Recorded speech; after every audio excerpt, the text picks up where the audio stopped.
نحمده ونصلي على رسوله الكريم اما بعد فاعوذ بالله من الشيطان الرجيم بسم الله الرحمن الرحيم رب اشرح لي صدري ويسر لي امري واحلل عقدة من لساني يفقهوا قولي اللهم ربنا الهمنا رشدنا واعذنا من شرور انفسنا اللهم ارنا الحق حقا وارزقنا اتباعه وارنا الباطل باطلا وارزقنا اجتنابه اللهم ارحمنا بالقرآن العظيم اللهم اجعله لنا اماما ونورا وهدى ورحمة اللهم ذكرنا منه ما نسينا وعلمنا منه ما جهلنا وارزقنا تلاوته آناء الليل وآناء النهار واجعله لنا حجة يا رب العالمين آمین۔ پچھلے ہفتے ہم نے سورہ قمر کا مطالعہ شروع کیا تھا۔ میں نے تلاوت تو آیت نمبر 17 تک کی تھی، لیکن ہمارا درس آیت نمبر 8 تک ہی پہنچ پایا تھا۔ جیسا کہ میں نے پچھلی مرتبہ بھی عرض کیا تھا، ارادہ یہ ہے کہ آج ہم اس پوری سورہ مبارکہ کا مطالعہ مکمل کر لیں، لہذا ہماری نشست قدر معمول سے زیادہ طویل ہوگی، اس کے لیے آپ ذہناً پہلے ہی سے تیار ہو جائیں۔ کچھ مجھے تکلیف بھی ہے، گلے میں تکلیف کے ساتھ زبان بھی کچھ اس کی جڑ میں کچھ انفیکشن ہے، محسوس ہوتا ہے کہ مجھے بولنے میں دقت ہو رہی ہے، تو آپ حضرات دعا کریں کہ اللہ تعالیٰ مجھے توفیق دے اور ہمت دے کہ میں جو ارادہ ہے اسے پورا کر لوں۔ یہ میں پچھلی مرتبہ عرض کر چکا ہوں کہ سورہ نجم اور سورہ قمر یہ مصحف میں متصل بھی ہیں، اور یہ قرآن مجید میں سورتوں کے مابین جو ایک نسبت زوجیت ہے، یعنی جوڑے جوڑے ہیں اکثر و بیشتر صورتیں، تو ان کے مابین وہ نسبت زوجیت بہت نمایاں طور پر بتمام و کمال موجود ہے۔ اس کے میں نے چند پہلو پچھلی مرتبہ گنوا دیے تھے۔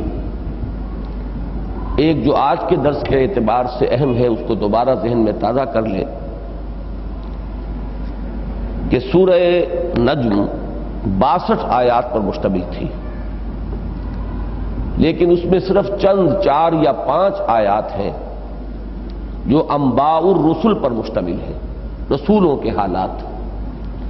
رسولوں کو اللہ تعالیٰ نے جب قوموں کی طرف مبعوث کیا اور قوموں نے ان کی دعوت کو رد کر دیا تو اللہ نے ان قوموں کو ہلاک کر دیا۔ وضاحت میں کر چکا ہوں، عذاب استیصال یعنی بے بن سے اکھاڑ دینے والا عذاب، کسی قوم کو نسیم منسیہ کر دینے والا عذاب، جیسے جھاڑو پھیر دی جاتی ہے صفائی کے لیے کہیں، ایسے ہی اس قوم کا صفایا کر دینے والا عذاب یہ ان قوموں پر آیا ہے جن کی طرف اللہ نے رسولوں کو مبعوث کیا، اور انہوں نے آخری درجے میں اتمام حجت کر دیا، عقلاً بھی، نقلاً بھی، قولاً بھی، عملاً بھی، اپنے کردار سے بھی، اپنی دعوت و تبلیغ سے بھی، ہر پہلو سے حق کو مبرہن کر دیا کہ اب کسی بھی شخص کے لیے جس کے دل میں گمراہی پر جمے رہنے کے لیے آخری درجے میں فیصلہ وہ قائم نہ ہو چکا ہو، اس کے لیے کوئی عذر باقی نہیں رہا کہ حق اس کے سامنے واضح نہیں ہوا۔ اس کے باوجود اگر قوموں نے رسولوں کی دعوت کو رد کیا تو وہ ہلاک کر دی گئی۔ 6 قوموں کا ذکر قرآن مجید میں اس سلسلے میں بتکرار و اعادہ آیا ہے۔ قوم نوح علیہ السلام، قوم ہود جس کا نام جو ہے قوم عاد بھی ہے، ہود ہیں علیہ السلام وہ رسول جو ان کی طرف بھیجے گئے، قوم صالح علیہ السلام جس کا قومی نام سمود بھی ہے، پھر قوم لوط جو 2 شہروں میں آباد لوگوں پر مشتمل تھی، عمورہ اور صدوم کی بستیاں جو ڈیڈ سی کے ساحل پر تھیں اور اب وہ اسی میں اس کا ملبہ جو ہے غرق ہو چکا ہے. پھر قوم شعیب یا مدین یا مدیان، یہ مختلف نام ہیں، لیکن یہ کہ حضرت شعیب ان کی طرف بھیجے گئے. اس علاقے کا نام مدین ہے جہاں وہ قوم آباد تھی. اور پھر آل فرعون جن کی طرف حضرت موسیٰ اور ہارون بھیجے گئے. یہ 6 اقوام ہیں جن کا ذکر آتا ہے. جو طویل مکی صورتیں ہیں جیسے سورہ اعراف، اس میں آپ نے دیکھا کہ پورا ایک ایک رکوع ان قوموں اور ان رسولوں کے حالات پر مشتمل ہے. اسی کی ایک مثال ہے سورہ شعراء، سورہ ہود. پھر یہ کہ جو درمیانی سائز کی صورتیں ہیں ان میں نسبتاً اختصار کے ساتھ ہیں. اب یہ چھوٹی صورتیں ہیں تو ان میں بھی اب آپ دیکھ رہے ہیں کہ سورۃ النجم میں تو چند آیات میں ہے، جیسا کہ آج بھی ابھی نماز میں آپ نے سنا وَأَنَّهُ أَهْلَكَ عَادًا الْأُولَىٰ، ایک آیت کہ اسی نے ہلاک کیا تھا عاد کو، پہلی عاد قوم. وَثَمُودَ فَمَا أَبْقَىٰ، ایک آیت میں پھر سمود کا ذکر ہے اور سمود کو ہلاک کیا تھا اور اسے نہیں باقی چھوڑا. وَقَوْمَ نُوحٍ مِّن قَبْلُ إِنَّهُمْ كَانُوا هُمْ أَظْلَمَ وَأَطْغَىٰ، ایک آیت اور ان سے پہلے قوم نوح کو ہلاک کیا تھا اور وہ تو ان سب سے ہی بڑھ کر زیادہ ظالم اور مشرک اور سرکش اور متمرد تھے. وَالْمُؤْتَفِكَةَ أَهْوَىٰ فَغَشَّاهَا مَا غَشَّىٰ، یہ 2 آیات ہیں کہ جو بستیاں تھیں صدوم اور عمورہ کی ان سے متعلق ہیں.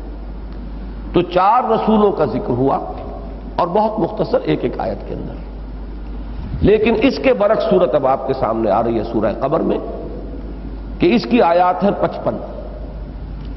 شروع میں 8 آیات، کچھ اتنی ہی 8-10 آیات آخر میں، یہ 15-16 آیات کو چھوڑ دیجئے تو جو مین بلک ہے اس سورہ مبارکہ کا تقریباً 40 آیات وہ انباء الرسل پر مشتمل ہے. اب وہ تفصیل سے بات یہاں پر آ رہی ہے، اگرچہ اتنی تفصیل نہیں ہے جتنی سورہ ہود میں یا سورہ اعراف میں یا سورہ شعراء کے اندر آپ کو ملتی ہے، لیکن بہرحال سورہ قمر کے مقابلے میں آپ کو نمایاں طور پر نظر آئے گا کہ ان واقعات کا تذکرہ یہاں زیادہ تفصیل سے ہوا ہے. ایک بات جو پچھلی مرتبہ اجمالاً میں نے عرض کی تھی لیکن میں سمجھتا ہوں کہ اس کی وضاحت صحیح طور پر نہیں ہو پائی تھی، اگرچہ جو میرے درس کے قدیم شرکاء ہیں ان کے سامنے یہ مضامین واضح ہیں، انہیں مستحضر بھی ہوں گے، لیکن ہر مرتبہ ایسا ہوتا ہے کہ جب بھی سلسلہ درس شروع ہوتا ہے کچھ نئے حضرات اس میں شرکت شروع کرتے ہیں. تو یہ بھی ایک اہم نقطہ ہے قرآن مجید کے مطالعے کے ضمن میں کہ نبیوں اور رسولوں کا ذکر قرآن مجید میں 2 مختلف طریقوں پر آتا ہے. ایک ان کے ذاتی کردار کی عظمت کو نمایاں کرنے کے لیے، ان کا ذاتی مقام اور مرتبہ. پھر یہ کہ ہر ایک کا اپنا ایک خاص وصف ہے. حضرت ایوب علیہ السلام ان کا صبر، گویا کہ ان کا طرۂ امتیاز ہے صبر، ایوب صابر. حضرت اسماعیل علیہ السلام ذبیح اللہ ہے، ان کے لیے قرآن مجید میں بار بار لفظ آتا ہے حلیم، غلام حلیم، نہایت حلیم متبع انسان. اسی طریقے سے مختلف انبیاء کے آپ کو کردار کے، ان کی عظمت کے مختلف گوشے جو ہیں قرآن مجید میں نمایاں کیے گئے ہیں. حضرت ابراہیم کا مثلا ذکر آیا ہے سورۃ النجم میں وَإِبْرَاهِيمَ الَّذِي وَفَّى، اور وہ ابراہیم جس نے پورا ادا کر دیا، اللہ کا حق ادا کر دیا، بندگی کا حق ادا کر دیا. جو امتحان اللہ نے لیا، اذ قال له ربه اسلم قال اسلمت لرب العالمین. اب یہ ان کے ذاتی کردار کی عظمت، ان کا مقام اور مرتبہ. پورے قرآن مجید میں حضرت ابراہیم علیہ السلام کی قوم کا کیا انجام ہوا اس کا ذکر نہیں ہے، انباء الرسل میں وہ شامل نہیں ہے. لیکن یہ کہ حضرت ابراہیم کا جو مقام و مرتبہ ہے کون شخص اس سے ناواقف ہوگا. امام الناس ہیں، ابو الانبیاء ہیں، خلیل اللہ ہیں، واتخذ اللہ ابراہیم خلیلا علی نبینا وعلیہ الصلاۃ والسلام. تو یہ 2 انداز علیحدہ ہیں. ایک کے لیے قرآن مجید کی اصطلاح ہے قصص النبیین اور ایک کے لیے ہے انباء الرسل. رسولوں کو بھیجا، قوم نے انکار کیا، قوم ہلاک کر دی گئی. اس پر عذاب آیا، یہ ایک انداز ہے۔ اور ایک ہے رسولوں کے حالات، ان کی ذاتی کردار کی عظمت، اس کے لیے لفظ قصص آئے گا، جیسے کہ نحن نقص علیک احسن القصص بما اوحینا الیک ھذا القرآن، تو حضرت یوسف علیہ السلام کا پوری سورہ یوسف کو پڑھ جائیے، اس میں وہ انداز نہیں ملے گا جو انباء الرسل کا ہے، لیکن حضرت یوسف کی سیرت و کردار کی عظمت، ان کی پاک دامنی، ان کی عفت، ان کا جو بھی مقام اور مرتبہ ہے ذاتی اعتبار سے، ذاتی شخصیت کے پہلو سے، وہ ہے کہ جس کو پوری سورہ مبارکہ میں نمایاں کیا گیا۔ تو قصص النبیین ایک علیحدہ شے ہے، انباء الرسل ایک علیحدہ شے ہے۔ قصص کے لفظ کو بھی سمجھ لیجئے، عام طور پر مغالطہ ہو جاتا ہے کہ شاید یہ قصے کی جمع ہے، ایسا نہیں ہے۔ قصے کی جمع عربی میں بنے گی قصص، قاف کے زیر کے ساتھ۔ قصص النبیین ہو تو اس کا معنی ہوں گے نبیوں کے قصے، نبیوں کے حالات، اور جب قاف کی زبر کے ساتھ آتا ہے تو یہ ہے مصدر، قصص النبیین، نبیوں کا بیان، نبیوں کے حالات کا بیان، تو یہ قصص النبیین ہے در حقیقت، نبیوں کے حالات کا بیان۔ جہاں وہ قصص النبیین کا پہلو آئے گا، یہ دوسرا نمایاں آپ کو پہلو نظر نہیں آئے گا، ان کی وہ جو قوموں کی ہلاکت اور ان کی بربادی اور تباہی اور ان کے پر عذاب الہی کا نزول۔ اور جہاں رسولوں کا آئے گا ذکر اس پہلو سے، اس کے لیے لفظ ہے انباء الرسل۔ انباء جمع ہے نبا کی، اور نبا کہتے ہیں بڑی اہم خبر کو، بڑی اہم خبر، نمایاں خبر۔ تو چونکہ پوری قوموں کا ہلاک ہو جانا ظاہر بات ہے کہ بڑی اہم خبر ہے، یہ اہم ترین واقعات ہیں تاریخ نسل آدم کے، اس اعتبار سے ان کو انباء الرسل کہا گیا ہے۔ اور میں اب آپ کو وہ آیت سنانا چاہتا ہوں، یہ سورہ ہود کی آیت نمبر 120 ہے۔ وَكُلًّا نَقُصُّ عَلَيْكَ مِنْ أَنْبَاءِ الرُّسُلِ مَا نُثَبِّتُ بِهِ فُؤَادَكَ وَجَاءَكَ فِي هَٰذِهِ الْحَقُّ وَمَوْعِظَةٌ وَذِكْرَىٰ لِلْمُؤْمِنِينَ۔ اور اے نبی صلی اللہ علیہ وسلم، ہم نے جتنے بھی رسولوں کے حالات آپ کے سامنے بیان کیے ہیں، انباء الرسل، رسولوں کی اہم خبریں جو ہم نے آپ کے سامنے بیان کی ہیں، قرآن میں نازل کیے گئے ہیں یہ حالات و واقعات، تو کس لیے؟ ما نثبت بہ فؤادک، اس کے ذریعے سے ہم آپ کو دل جمعی عطا کریں، آپ کی طبیعت کے اندر ٹھہراؤ پیدا ہو جائے۔ اور یہ نہ صرف محمد الرسول اللہ صلی اللہ علیہ وسلم بلکہ مراد یہاں پر ہے امتی بھی، مسلمان اہل ایمان، کہ شدید ترین حالات سے دو چار تھے، کہیں کوئی راستہ نظر نہیں آ رہا۔ میں نے بارہا کہا ہے، اگر سیرت کا ذرا بھی کسی نے مطالعہ کیا ہو تو اگر وہ سن 10 نبوی کے جو حالات تھے، 10 نبوی ہجری نہیں، یعنی ہجرت سے 2 سال قبل، ان حالات کا ذرا تصور کریں گے تو محسوس ایسے ہوگا کہ لٹرلی امید کی کوئی کرن کسی طرف سے نظر نہیں آ رہی، انتہائی مایوس کن حالات۔ اس لیے کہ مکے میں حضور کے قتل کا فیصلہ ہو چکا، ابو طالب کا انتقال ہو گیا، جو خاندانی ایک پشت پناہی حضور کو حاصل تھی بنو ہاشم کی، ابو طالب کے ذریعے سے وہ بھی ختم۔ گھر میں ایک دلجوئی کرنے والی اہلیہ حضرت خدیجہ الکبریٰ رضی اللہ تعالی عنہا تھی، اللہ نے انہیں بھی اٹھا لیا۔ اب گویا کہ باہر کی وہ ساری مصیبتیں، کلیجے سے پار ہو جانے والے جملے، پھر یہ کہ قتل کا فیصلہ ہو چکا اجتماعی سطح پر، ان کی پارلیمنٹ تھی دارالندوہ۔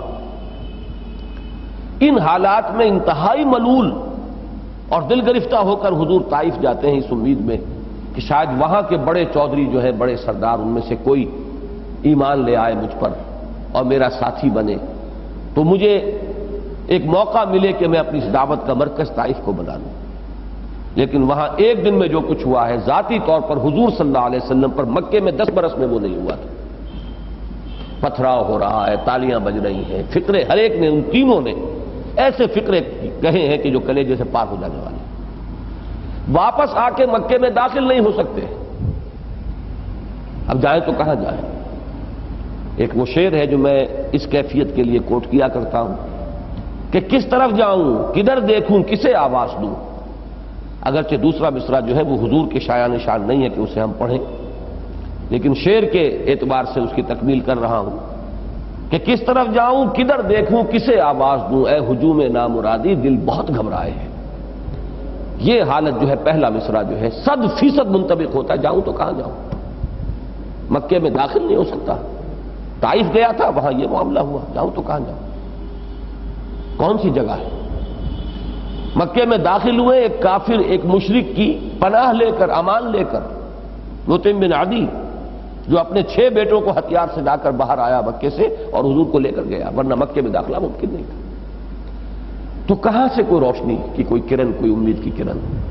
ان حالات میں یہی انباء الرسل تھے جو حضور کی دل جمی اور حضور کے ساتھ آپ سے بھی بڑھ کر جنہیں ضرورت تھی اس کی، وہ تو صحابہ کرام تھے، ان کی تشفی اور تسلی کے لیے کہ ایسے ہی حالات پیش آتے رہے۔ حضرت نوح علیہ السلام کے ساتھ ایسے ہی حالات پیش آئے، حضرت ہود، حضرت صالح، حضرت شعیب، حضرت لوط، ان میں سے کس کے ساتھ یہ حالات نہیں بیتے؟ لیکن یہ کہ نتیجہ کیا نکلا؟ ہر بار اللہ کی مدد آئی اور قومیں ہلاک ہو گئیں، بڑے بڑے ان کے دشمن، زور آور دشمن، جنہیں دبدبا اور سطوت اور شوکت اور اقتدار حاصل تھا زمین میں، نسیم منسیہ ہو گئے۔ اللہ نے اہل ایمان کو بچا لیا۔ یہ ہے اصل میں مقصد ان انباء الرسل کے بیان کرنے کا۔ وَكُلًّا نَقُصُّ عَلَيْكَ مِنْ أَنْبَاءِ الرُّسُلِ مَا نُثَبِّتُ بِهِ فُؤَادَكَ، اور یہ جو رسولوں کے عظیم واقعات و حالات اے نبی ہم آپ کو سنا رہے ہیں اس قرآن مجید میں وحی کے ذریعے سے، یہ اس لیے ہے کہ اس کے ذریعے سے آپ کے دل کو بھی اطمینان حاصل ہو، آپ کو بھی دل جمعی حاصل ہو، آپ کا دل بھی مطمئن ہو، اور آپ کی وساطت سے یہ اطمینان، یہ دل جمعی، یہ جو ہے آپ کے ساتھیوں کو، صحابہ کرام کو بھی میسر ہو۔ وَجَاءَكَ فِي هَٰذِهِ الْحَقُّ وَمَوْعِظَةٌ وَذِكْرَىٰ لِلْمُؤْمِنِينَ، اور اس میں آپ کے لیے اور اہل ایمان کے لیے، وہ جو بات میں عرض کر رہا تھا آیت کے آخر میں آ کر اسے کھول دیا۔ جَاءَكَ فِي هَٰذِهِ الْحَقُّ وَمَوْعِظَةٌ وَذِكْرَىٰ لِلْمُؤْمِنِينَ، اہل ایمان کے لیے اس میں موعظت ہے، نصیحت ہے، یاد دہانی ہے، یہ ساری چیزیں اس لیے ہم آپ کو سنا رہے ہیں۔ تو یہ ہے اصل میں فرق، ذہن میں رکھیے، قصص النبیین وہ ایک اور انداز کی شے ہے، انباء الرسل ایک دوسرے انداز کا معاملہ ہے، اور انباء الرسل کا مقصد وہ ہے کہ جو اس آیہ مبارکہ میں سورہ ہود کی آیت نمبر 120 میں آپ کے سامنے آ گیا ہے۔ اب آئیے ہم مطالعہ شروع کریں۔ اعوذ باللہ من الشیطان الرجیم۔ کذبت قبلہم قوم نوح، اب یہاں شروع ہو رہی ہے بات حضرت نوح علیہ السلام سے۔ یہ ذہن میں رکھیے کہ اگرچہ حضرت آدم علیہ السلام سے تاریخ انسانی شروع ہوتی ہے اور حضرت آدم بھی نبی تھے لیکن رسول نہیں تھے۔ نبی اور رسول میں کچھ باریک فرق ہے، اس پر بھی کئی مرتبہ تفصیلی گفتگویں ہوئی ہیں، آج پھر مجھے تھوڑا سا اس کا اعادہ کرنا پڑے گا۔ ہر رسول تو لازماً نبی ہے، ہر نبی لازماً رسول نہیں ہے۔ اسے ہمارے ہاں اصولیین کہتے ہیں اپنے قاعدے میں کہ یہ عام اور خاص کی نسبت ہے۔ جیسے مسلم اور مومن، ہر مومن تو لازماً مسلم بھی ہے، ہر مسلم لازماً مومن نہیں ہے۔ اسی طریقے سے قتال اور جہاد، قتال تو لازماً جہاد ہے لیکن جہاد لازماً قتال کا نام نہیں ہے۔ جہاد ایک بہت ہی براڈ بیس ایک شے ہے، جد و جہد، محنت، کوشش، دامے درمے سخنے، قلم سے، ہاتھ سے، زبان سے، پیسے سے، جو بھی محنت دین کے لیے ہوگی وہ جہاد فی سبیل اللہ ہے۔ اس کی ایک خاص شکل اور چوٹی جو ہے اس کی وہ قتال فی سبیل اللہ ہے۔ تو قتال خاص ہے اور جہاد عام ہے۔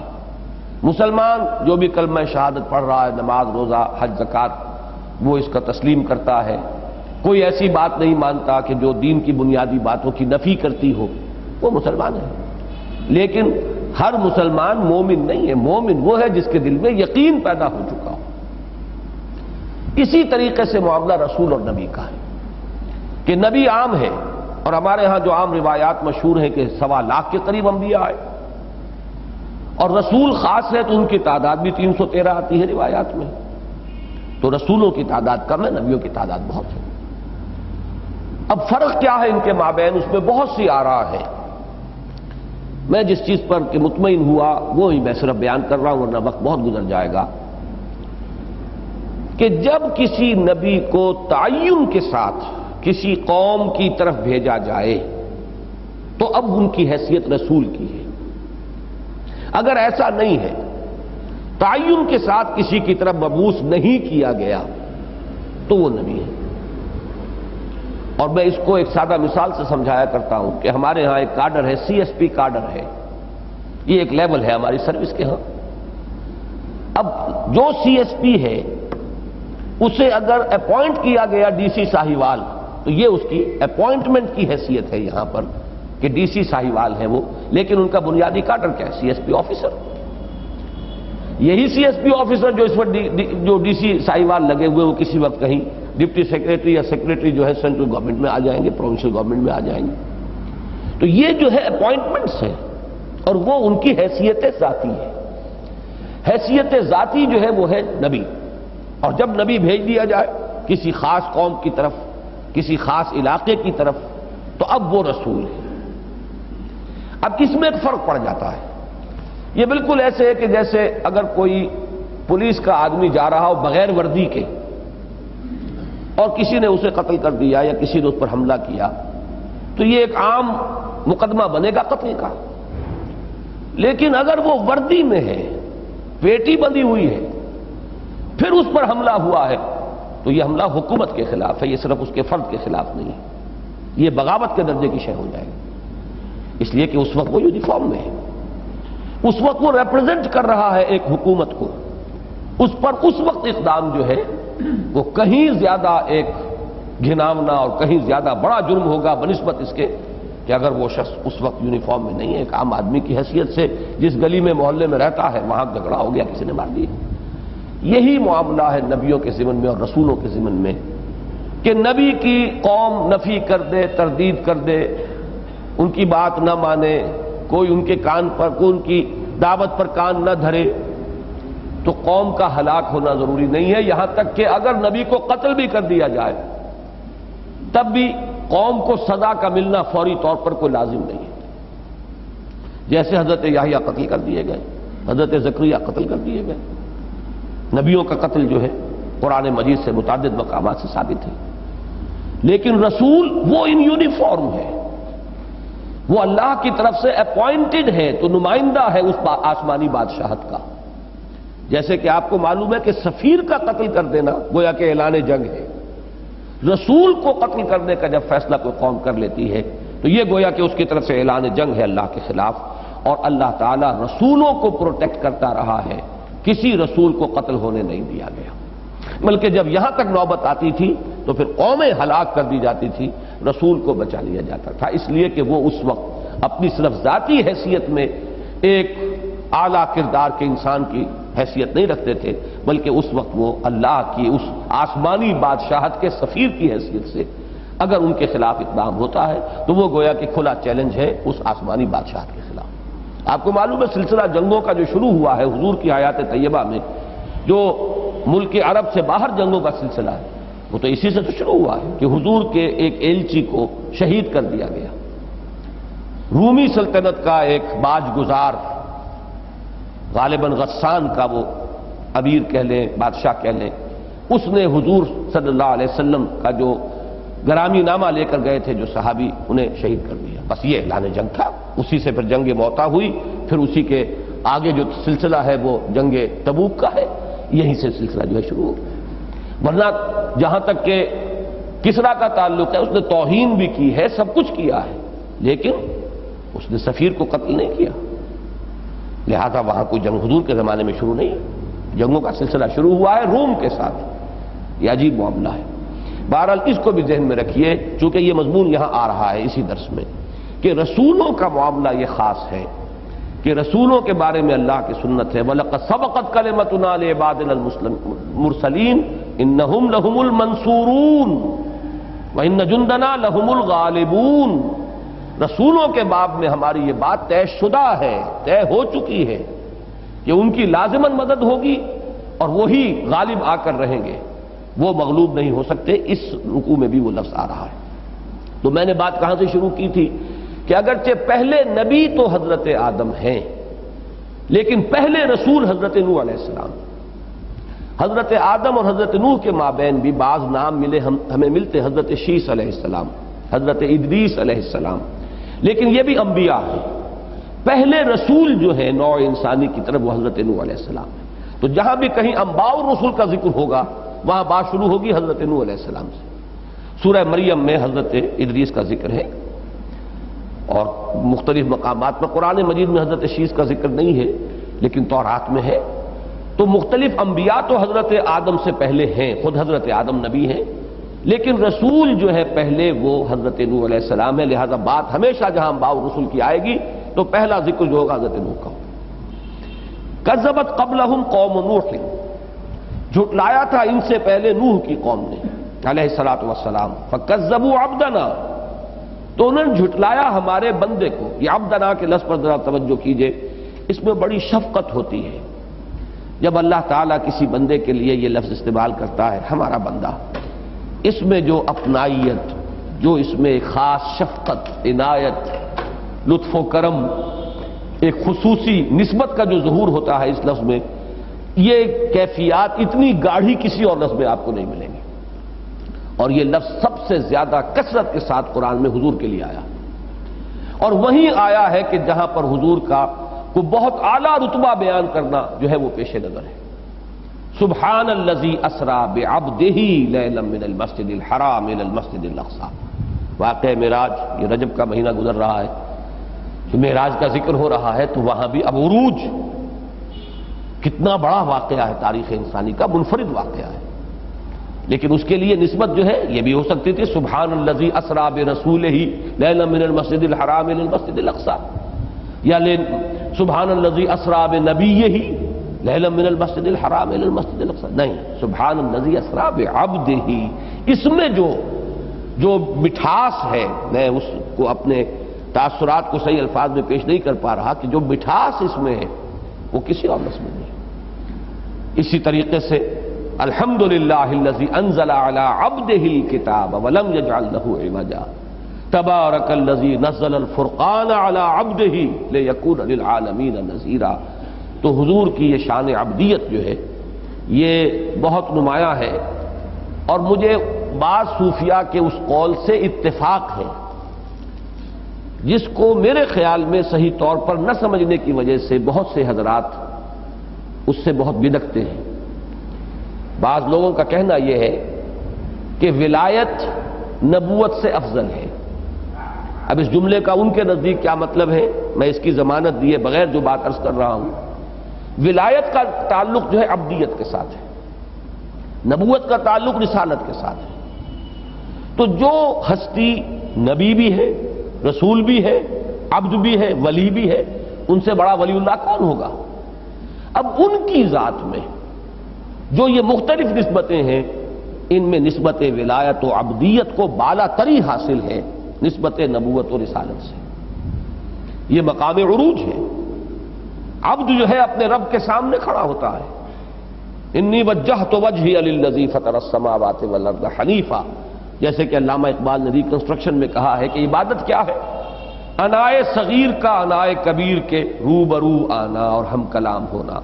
یہ ہماری جو فائنائٹ ایگو ہے، ہماری انائے محدود، اور وہ انفائنائٹ ایگو ہے اللہ کی. دی بگ آئی ایم اننی انا اللہ لا الہ الا انا فاعبدنی. میں ہوں وہ اللہ کے جس کے سوا کوئی الہ نہیں. یہ ہے وہ انائے کبیر. تو پریئر، میننگ آف پریئر ان اسلام کا جو ان کا لیکچر ہے ریکنسٹرکشن میں، وہ شروع یہاں سے ہوتا ہے کہ یہ نسبت عبدیت جو ہے یہ بلندتر ہے. شیخ عبد القدوس گنگوہی رحمۃ اللہ علیہ کا جو وہاں انہوں نے جملہ کوٹ کیا ہے کہ شیخ عبد القدوس گنگوہی ایک روز مراقبے میں بیٹھے ہوئے تھے، بلکہ وہاں جو جملہ ہے وہ دوسرا ہے، محمد عربی بالائے آسماں رفت تو باز آمد، بخدا اگر من رفت میں باز نہ آمد. محمد عربی آسمان کے اوپر گئے اور واپس تشریف لے آئے. خدا کی قسم اگر کہیں میں پہنچ جاتا وہاں پھر کبھی نہ آتا. تو انہوں نے بتایا کہ یہ نسبت ولایت اور نسبت نبوت اور رسالت کا فرق ہے. رسول خلق خدا کی طرف مبعوث کیا جاتا، اب جاؤ اذهب الى فرعون انه طغى، آپ اندازہ کیجئے کوہ طور پر مخاطبہ ہو رہا ہے، مکالمہ ہو رہا ہے، اس کی کیا لذتیں ہوں گی، اس کی کیا کیفیات ہوں گی. تو وہاں سے اب کہا جاؤ، اب ایک فرض ہے تمہارے کندھے پر، اذهب الى فرعون انه طغى، اب جاؤ. تو رسالت کی نسبت جو ہے اس کے اعتبار سے اس ذات کے لیے جس میں یہ دونوں نسبتیں جمع ہو گئی ہوں، تو میں جو بات عرض کر رہا ہوں کہ نسبت عبدیت جو ہے وہ بلند تر ہے نسبت رسالت سے. تو یہاں بھی اسی لفظ کے حوالے سے چند باتیں زبان پر آ گئیں. فَكَذَّبُوا عَبْدَنَا، انہوں نے جھٹلایا ہمارے بندے کو. اس میں پھر اب غیظ و غضب بھی ہے ان کے لیے جنہوں نے جھٹلایا ہمارے بندے کو. جیسے کہ ایک حدیث میں آتا ہے کہ من عادى لي وليا فقد آذنته بالحرب، جس نے میرے کسی ولی سے دشمنی کی پھر اس کے لیے میری طرف سے اعلان جنگ ہے. وہ ولی اللہ کا بندہ، اللہ کا دوست، اللہ سے نسبت خلوص و اخلاص رکھنے والا، جو اللہ کا ہو گیا ہے، اب اس کے خلاف کوئی دشمنی کرے گا تو کیا اللہ تعالیٰ معاذ اللہ بے غیرت ہے، بے حمیت ہے؟ نہیں. من عادى لي وليا فقد آذنته بالحرب، جس نے میرے کسی ولی کے ساتھ دشمنی کی وہ جان لے کہ پھر وہ گویا کہ وہ مجھے چیلنج دے رہا ہے اور میری طرف سے بھی چیلنج ہے، اس کو اعلان جنگ ہے میرا اس کے خلاف. تو فَكَذَّبُوا عَبْدَنَا وَقَالُوا مَجْنُونٌ وَازْدُجِرَ، انہوں نے کیا کہا؟ مجنون ہے، خبتی ہے، دماغ خراب ہو گیا ہے، توازن ٹھیک نہیں رہا، چولیں ڈھیلی ہو گئی ہیں، وَازْدُجِرَ، اور جھڑک دیے گئے. یہ لفظ پہلے بھی آ چکا ہے، ما فیہ مزدجر، پچھلے درس میں. اب یہاں پر یہ فعل ماضی مجہول کی شکل میں آیا، وَازْدُجِرَ، اور ڈانٹا گیا، ڈپٹا گیا، جھڑکا گیا، توہین کی گئی. فدعا ربہ، تو انہوں نے پکارا اپنے رب کو، انی مغلوب فانتصر، کہ میں مغلوب ہوا چاہتا ہوں، مجھ پر کفار غالب آ رہے ہیں، پس تو بدلہ لے، تو مدد فرما، تو ان سے انتقام لے. انتصار جو ہے اس کے اندر اصل مفہوم ہوتا ہے انتقام کا. یہ بھی وہی قانون ہے کہ رسول مغلوب نہیں ہو سکتا. وَلَقَدْ سَبَقَتْ كَلِمَتُنَا لِعِبَادِنَا الْمُرْسَلِينَ إِنَّهُمْ لَهُمُ الْمَنْصُورُونَ وَإِنَّ جُنْدَنَا لَهُمُ الْغَالِبُونَ. یہ قانون ہے ہمیشہ سے. نبی مغلوب ہو سکتا ہے، نبی قتل ہو سکتا ہے، لیکن رسول جو کسی قوم کی طرف اللہ کا نمائندہ اور ایلچی بن کر بھیجا گیا ہو، بنا کر، اس کے خلاف اس طرح کا اقدام یہ گویا کہ اللہ کے خلاف اعلان جنگ ہے، اور پھر اللہ کی طرف سے نصرت آ کر رہتی ہے اور اس قوم کو ہلاک کر دیا جاتا ہے. فدعا ربہ انی مغلوب فانتصر ففتحنا ابواب السماء بماء منہمر، تو کھول دیے ہم نے آسمان کے دروازے اس پانی کے ساتھ جو چھاجوں برس رہا تھا. یہ ہمر کا مادہ آتا ہے، ہا میم را، مسلسل کسی کی جھڑی لگ جانا، جیسے کسی کے آنسو تھم نہ رہے ہوں تو اس کے لیے بھی لفظ آئے گا. مسلسل رو رہا ہے کوئی اور آنسوؤں کی جھڑی لگی ہوئی ہے تو اس کے لیے بھی لفظ ہمر آئے گا. تو بماء منہمر، ایسے پانی کے ساتھ ہم نے دروازے کھول دیے کہ چھاجوں بھی برسا اور برستا چلا گیا. وَفَجَّرْنَا الْأَرْضَ عُيُونًا، اور ہم نے زمین کو پھاڑ دیا چشموں کی صورت میں، یعنی پانی اوپر سے برس رہا ہے موسلا دھار بارش کی شکل میں، طوفانی بارش، سائیکلونک رین، اور دوسری طرف زمین کے اندر جا بجا جو ہے زمین پھٹی ہے اور پانی کے چشمے جو ہے سوتے پھوٹ گئے. وَفَجَّرْنَا الْأَرْضَ عُيُونًا فَالْتَقَى الْمَاءُ عَلَىٰ أَمْرٍ قَدْ قُدِرَ. اب یہ التقاء کا لفظ آتا ہے، لقا کہتے ہیں ملنے کو، اسی سے لفظ ملاقات ہے، باب مفعلہ میں آئے گا، باہم ملنا، ملاقات کرنا. التقاء کا لفظ آتا ہے خاص طور پر دو لشکروں کے ملنے کے لیے. یہ 4 جگہ قرآن میں آیا ہے، سورہ انفال میں اور سورہ آل عمران میں. یوم التقى الجمعان، غزوہ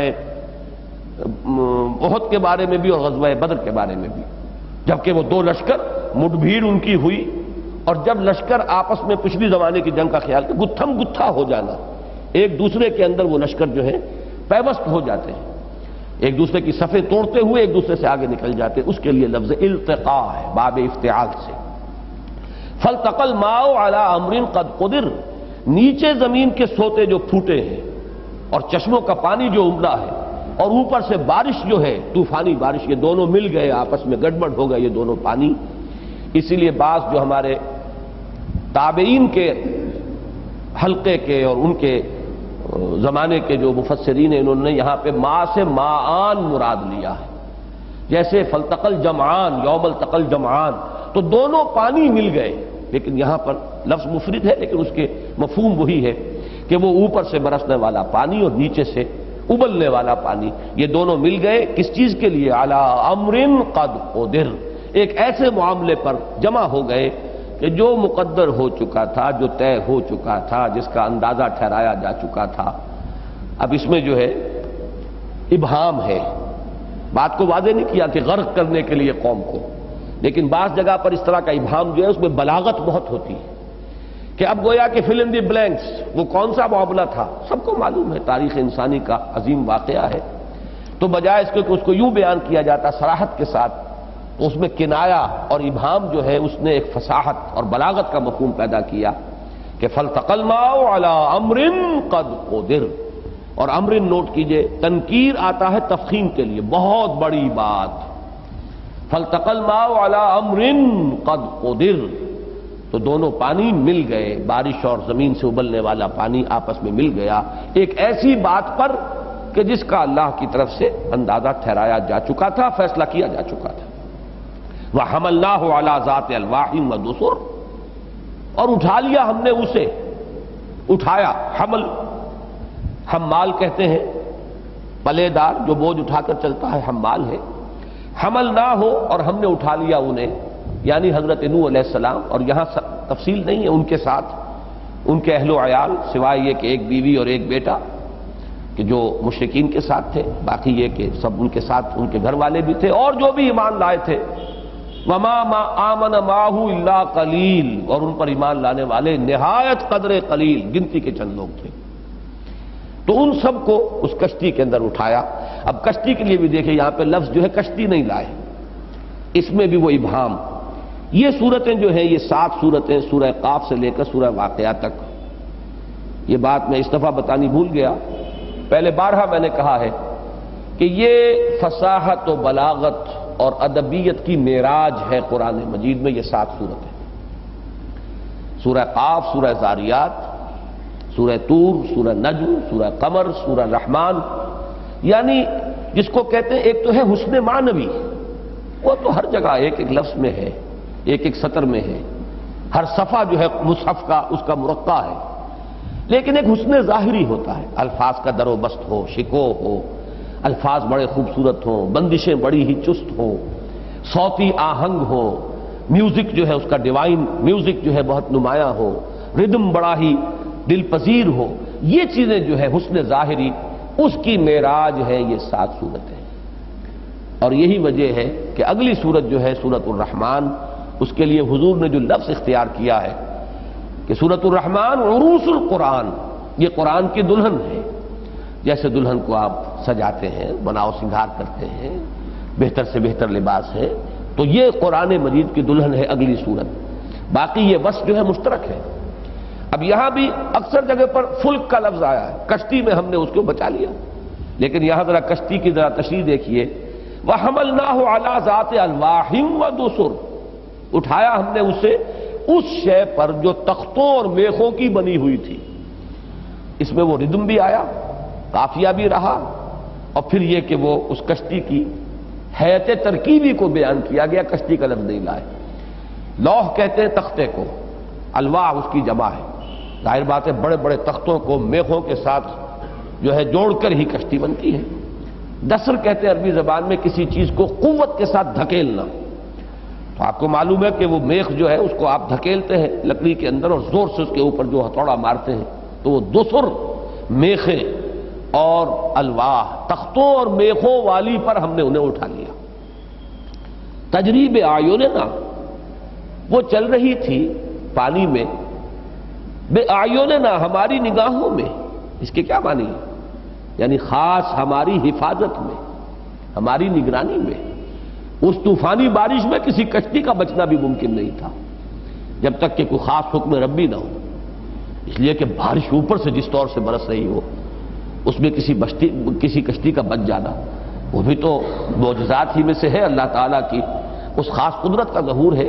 تو فرمایا تجریب اعیننا، ہماری حفاظت میں، ہماری نگرانی میں، ہماری نگاہوں میں وہ چل رہی تھی، جزاء لمن کان کفر، بدلے کے طور پر یہ حال ہے یہاں اس کے لیے جس کی ناشکری کی گئی تھی۔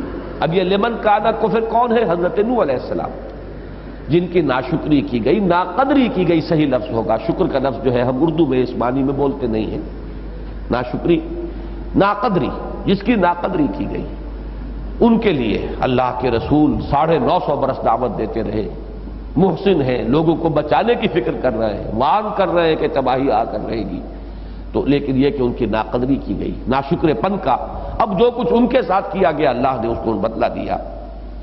وَلَقَدْ تَرَكْنَاهَا آیَةً، اور ہم نے اس کو چھوڑ دیا، باقی رکھا ایک نشانی کے طور پر۔ ہا کی جو ضمیر ہے یہاں، ضمیر اس کو منصوب کہیں گے، ترکنا ہا، یہ مفعول ہے، چھوڑ دیا ہم نے اس کو۔ کس کو چھوڑ دیا؟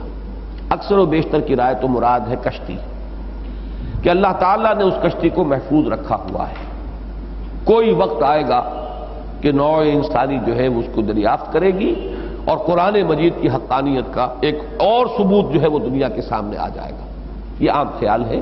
اور آپ کو معلوم ہے اس کے بارے میں متعدد مواقع پر کچھ خبریں آتی رہتی ہیں، کچھ پائلٹس نے دیکھا ہے، یہ رشین اور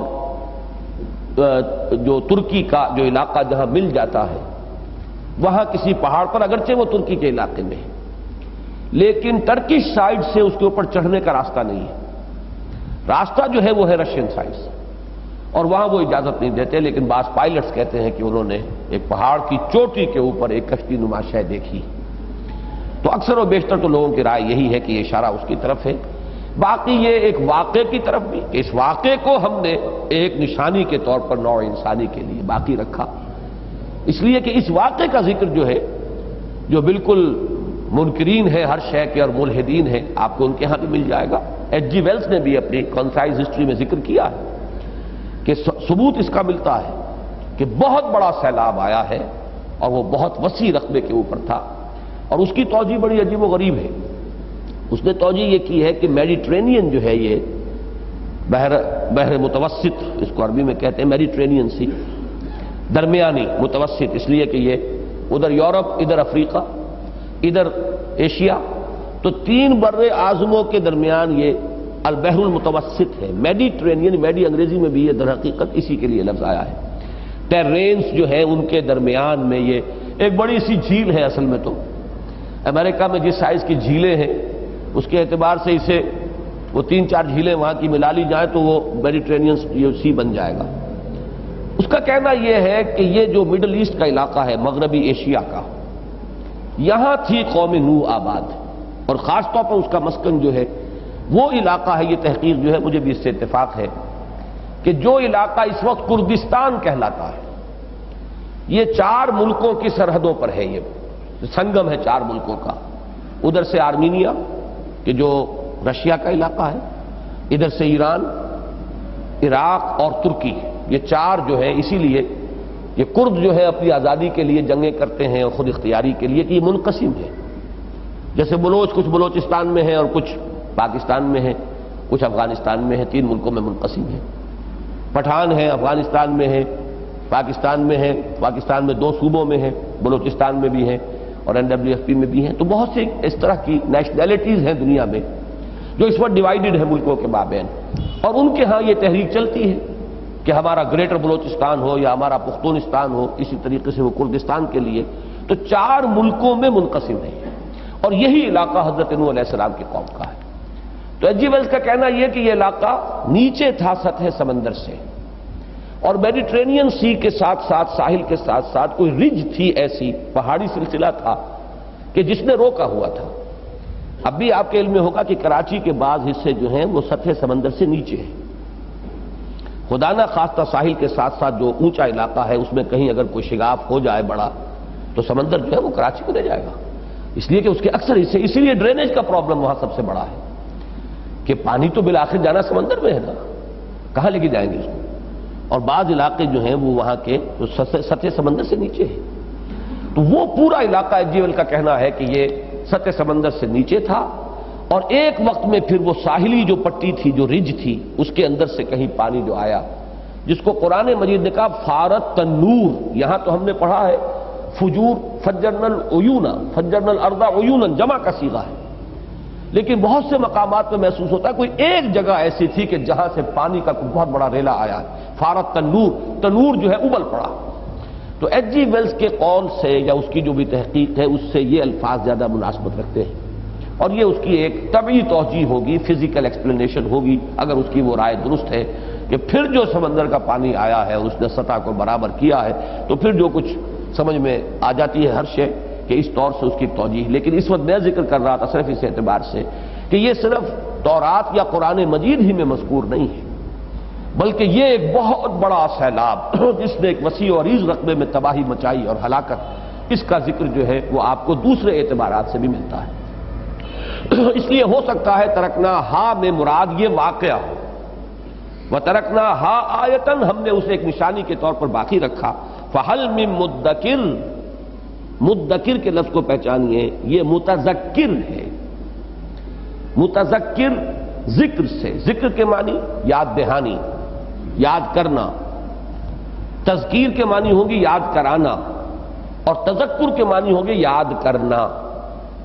بعض تراجم میں کہ جو پرانی اردو میں ہے، جس میں کہ ہندی الفاظ کی ابھی کافی آمیزش تھی، شاہ عبد القادر رحمۃ اللہ علیہ اور شاہ رفیع الدین رحمۃ اللہ علیہ، ان کی جو اردو ہے وہ اردو ابھی وہ تھی آج سے آپ سمجھیے 250 برس پہلے کی اردو، بلکہ 200 برس پہلے کی اردو، اس لیے کہ 1808 1805 میں تو یہ تراجم شائع ہو چکے تھے، تو انہیں شائع ہوئے جو ہے 250 برس ہو گئے، تو ظاہر بات ہے کہ لکھے ہوں گے اس سے پہلے، تو یہ 200 برس پہلے کی جو ہے اردو ہے۔ اس میں چیتنا کا لفظ آتا ہے، یوم یتذکر الانسان وانى له الذکریٰ، اس روز چیتے گا انسان، اور پھر کس کام کا اس کا چیتنا۔ تو چیتنا جو پنجابی میں آپ لفظ استعمال کرتے ہیں، یہ معلوم ہوتا ہے کہ وہی ہندی کے اس لفظ کے ساتھ اس کی مناسبت ہے، یاد آ جائے کوئی شے، بھولی بسری بات یاد آ جائے، چیتا ہونا۔ تو یہ ذکر کے معنی در حقیقت چیتا ہے، اور تذکیر کسی کو یاد دلانا، اور تذکر خود چیتنا، خود یاد کر لینا۔ تذکر سے اس میں فاعل بنا متذکر، یاد کرنے والا، نصیحت حاصل کرنے والا، سبق حاصل کرنے والا، یاد دہانی اخذ کرنے والا۔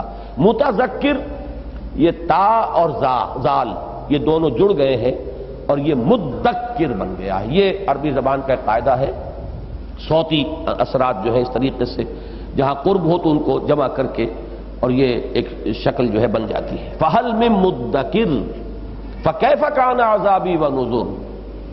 اب یہ دیکھیے سوالیہ انداز ہے، لیکن یہاں سوالیہ انداز کی بجائے سائن آف ایکسکلیمیشن سمجھیے آگے۔ ایک تو ہوتا ہے ایک سائن آف انٹروگیشن، تو ہے تو یہ استفہام، سوال ہے، فَكَيْفَ كَانَ عَذَابِي وَنُذُرِ، کیسا رہا میرا عذاب اور کیسا رہا میرا ڈرانا۔ نذر کے لفظ کی وضاحت پچھلی مرتبہ میں کر چکا ہوں، یہ نذیر کی جمع بھی ہے اور حاصل مصدر بھی ہے۔ اس میں مصدر میرا خبردار کرنا کیسا رہا، یا کیسا رہا میرے طرف سے خبردار کرنے والوں کا آنا، اور کیسا رہا میرا عذاب۔ یہاں بھی آپ کو معلوم ہے وہی ابہام، بات بیان نہیں کی کہ ہم نے غرق کر دیا اور ہم نے برباد کر دیا، یہ بھی قرآن مجید میں وہ اسلوب بھی ہے، لیکن یہاں مشترک وصف جو ہے اسلوب وہ آپ دیکھ رہے ہیں کہ اس میں ابہام، بات کو بجائے کھولنے کے ایسے انداز میں بات کرنا کہ باقی انسان خود اپنے ذہن سے اسے کنسٹرکٹ کرے۔ فَكَيْفَ كَانَ عَذَابِي وَنُذُرِ، کیسا رہا میرا عذاب، میری سزا، اور کیسا رہا میرا خبردار کرنا۔ وَلَقَدْ يَسَّرْنَا الْقُرْآنَ لِلذِّكْرِ فَهَلْ مِن مُدَّكِرٍ، اور ہم نے تو آسان کر دیا ہے قرآن کو یاد دہانی کے لیے، تو ہے کوئی نصیحت اخذ کرنے والا۔ اس آیت کو ذرا اچھی طرح سمجھ لیجئے، یہ 4 مرتبہ آئے گی اسی سورہ مبارکہ میں، جس کو عام طور پر کہتے ہیں ٹیپ کا بند۔ تو یہ ہماری عام اصطلاحات ہیں قرآن مجید میں، بعض صورتوں میں جیسے اگلی صورت میں آئے گا فَبِأَيِّ آلَاءِ رَبِّكُمَا تُكَذِّبَانِ، اس کی بہت تکرار ہوئی ہے، تو یہاں سے وہ انداز شروع ہو گیا ہے۔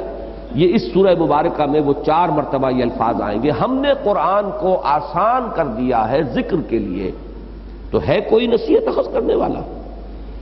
اس آیت پر اگرچہ میں لکھ چکا ہوں، جو میرا کتابچہ ہے مسلمانوں پر قرآن مجید کے حقوق، جس کا عربی ترجمہ بھی ہے، ماذا یجب علی المسلمین تجاہ القرآن، فارسی کا ترجمہ بھی ہے، انگریزی کا بھی ہے۔ ہماری یہ پوری جو قرآنی تحریک تھی اس کا نقطہ آغاز جو ہے، سٹارٹنگ پوائنٹ، دو پمفلٹ ہی تھے میرے، ایک یہ مسلمانوں پر قرآن مجید کے حقوق والا، اور دوسرا یہ اسلام کی نشرت ثانیہ کرنے کا اصل کام۔ یہ سارا جو ہے در حقیقت اسی کا یہ پھیلاؤ ہے، وہی نقشہ تھا جو میں نے رکھ دیا تھا۔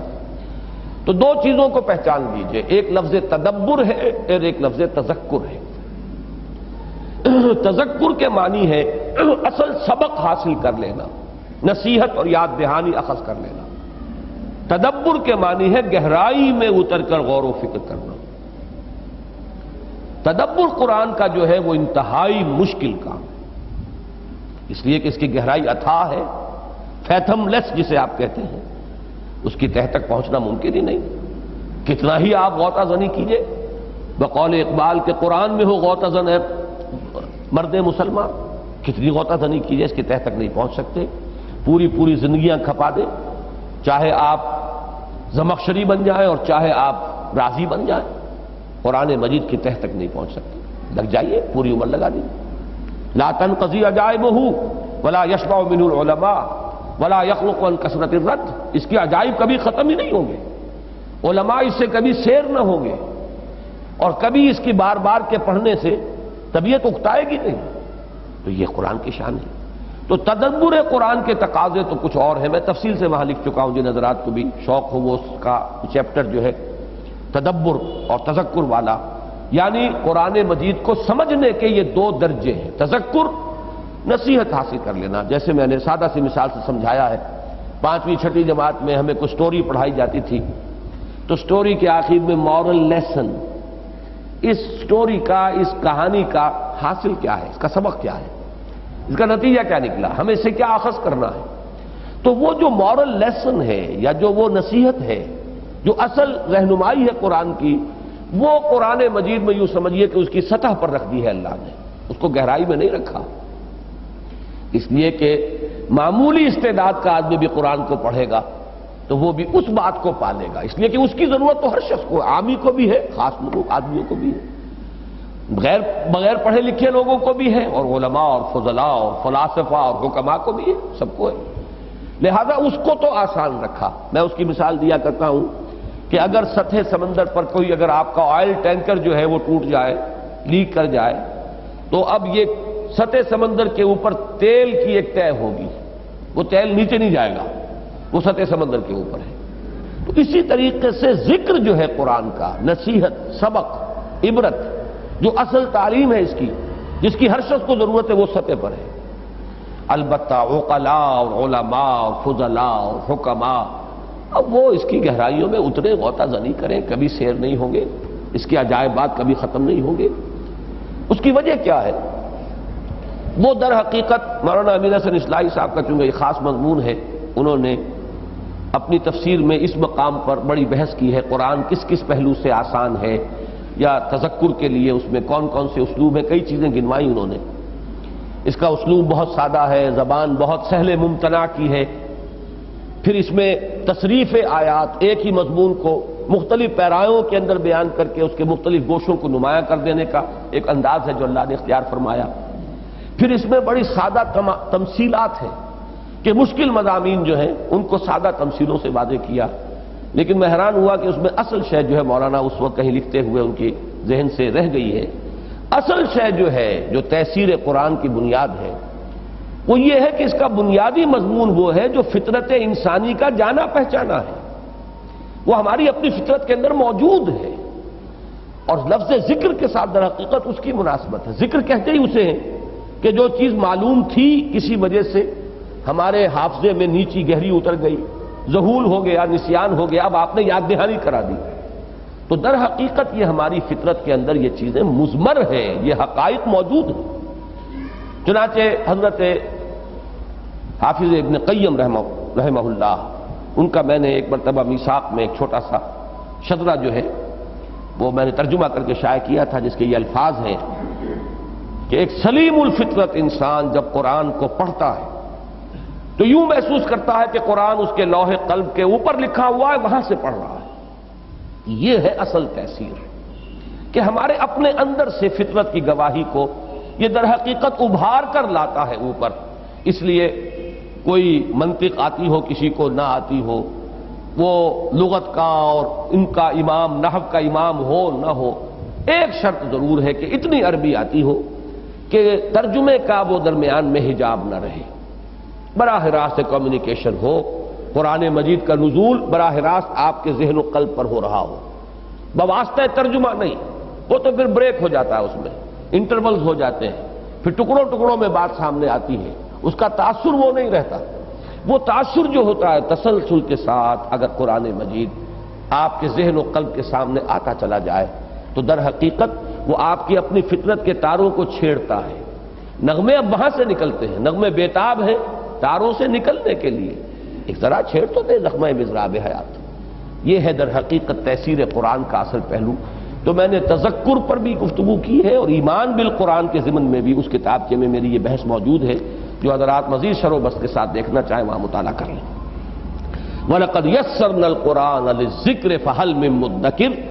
اب دیکھیے یہاں بھی حل سے شروع ہوا ہے، تو گویا کہ استفہام ہے۔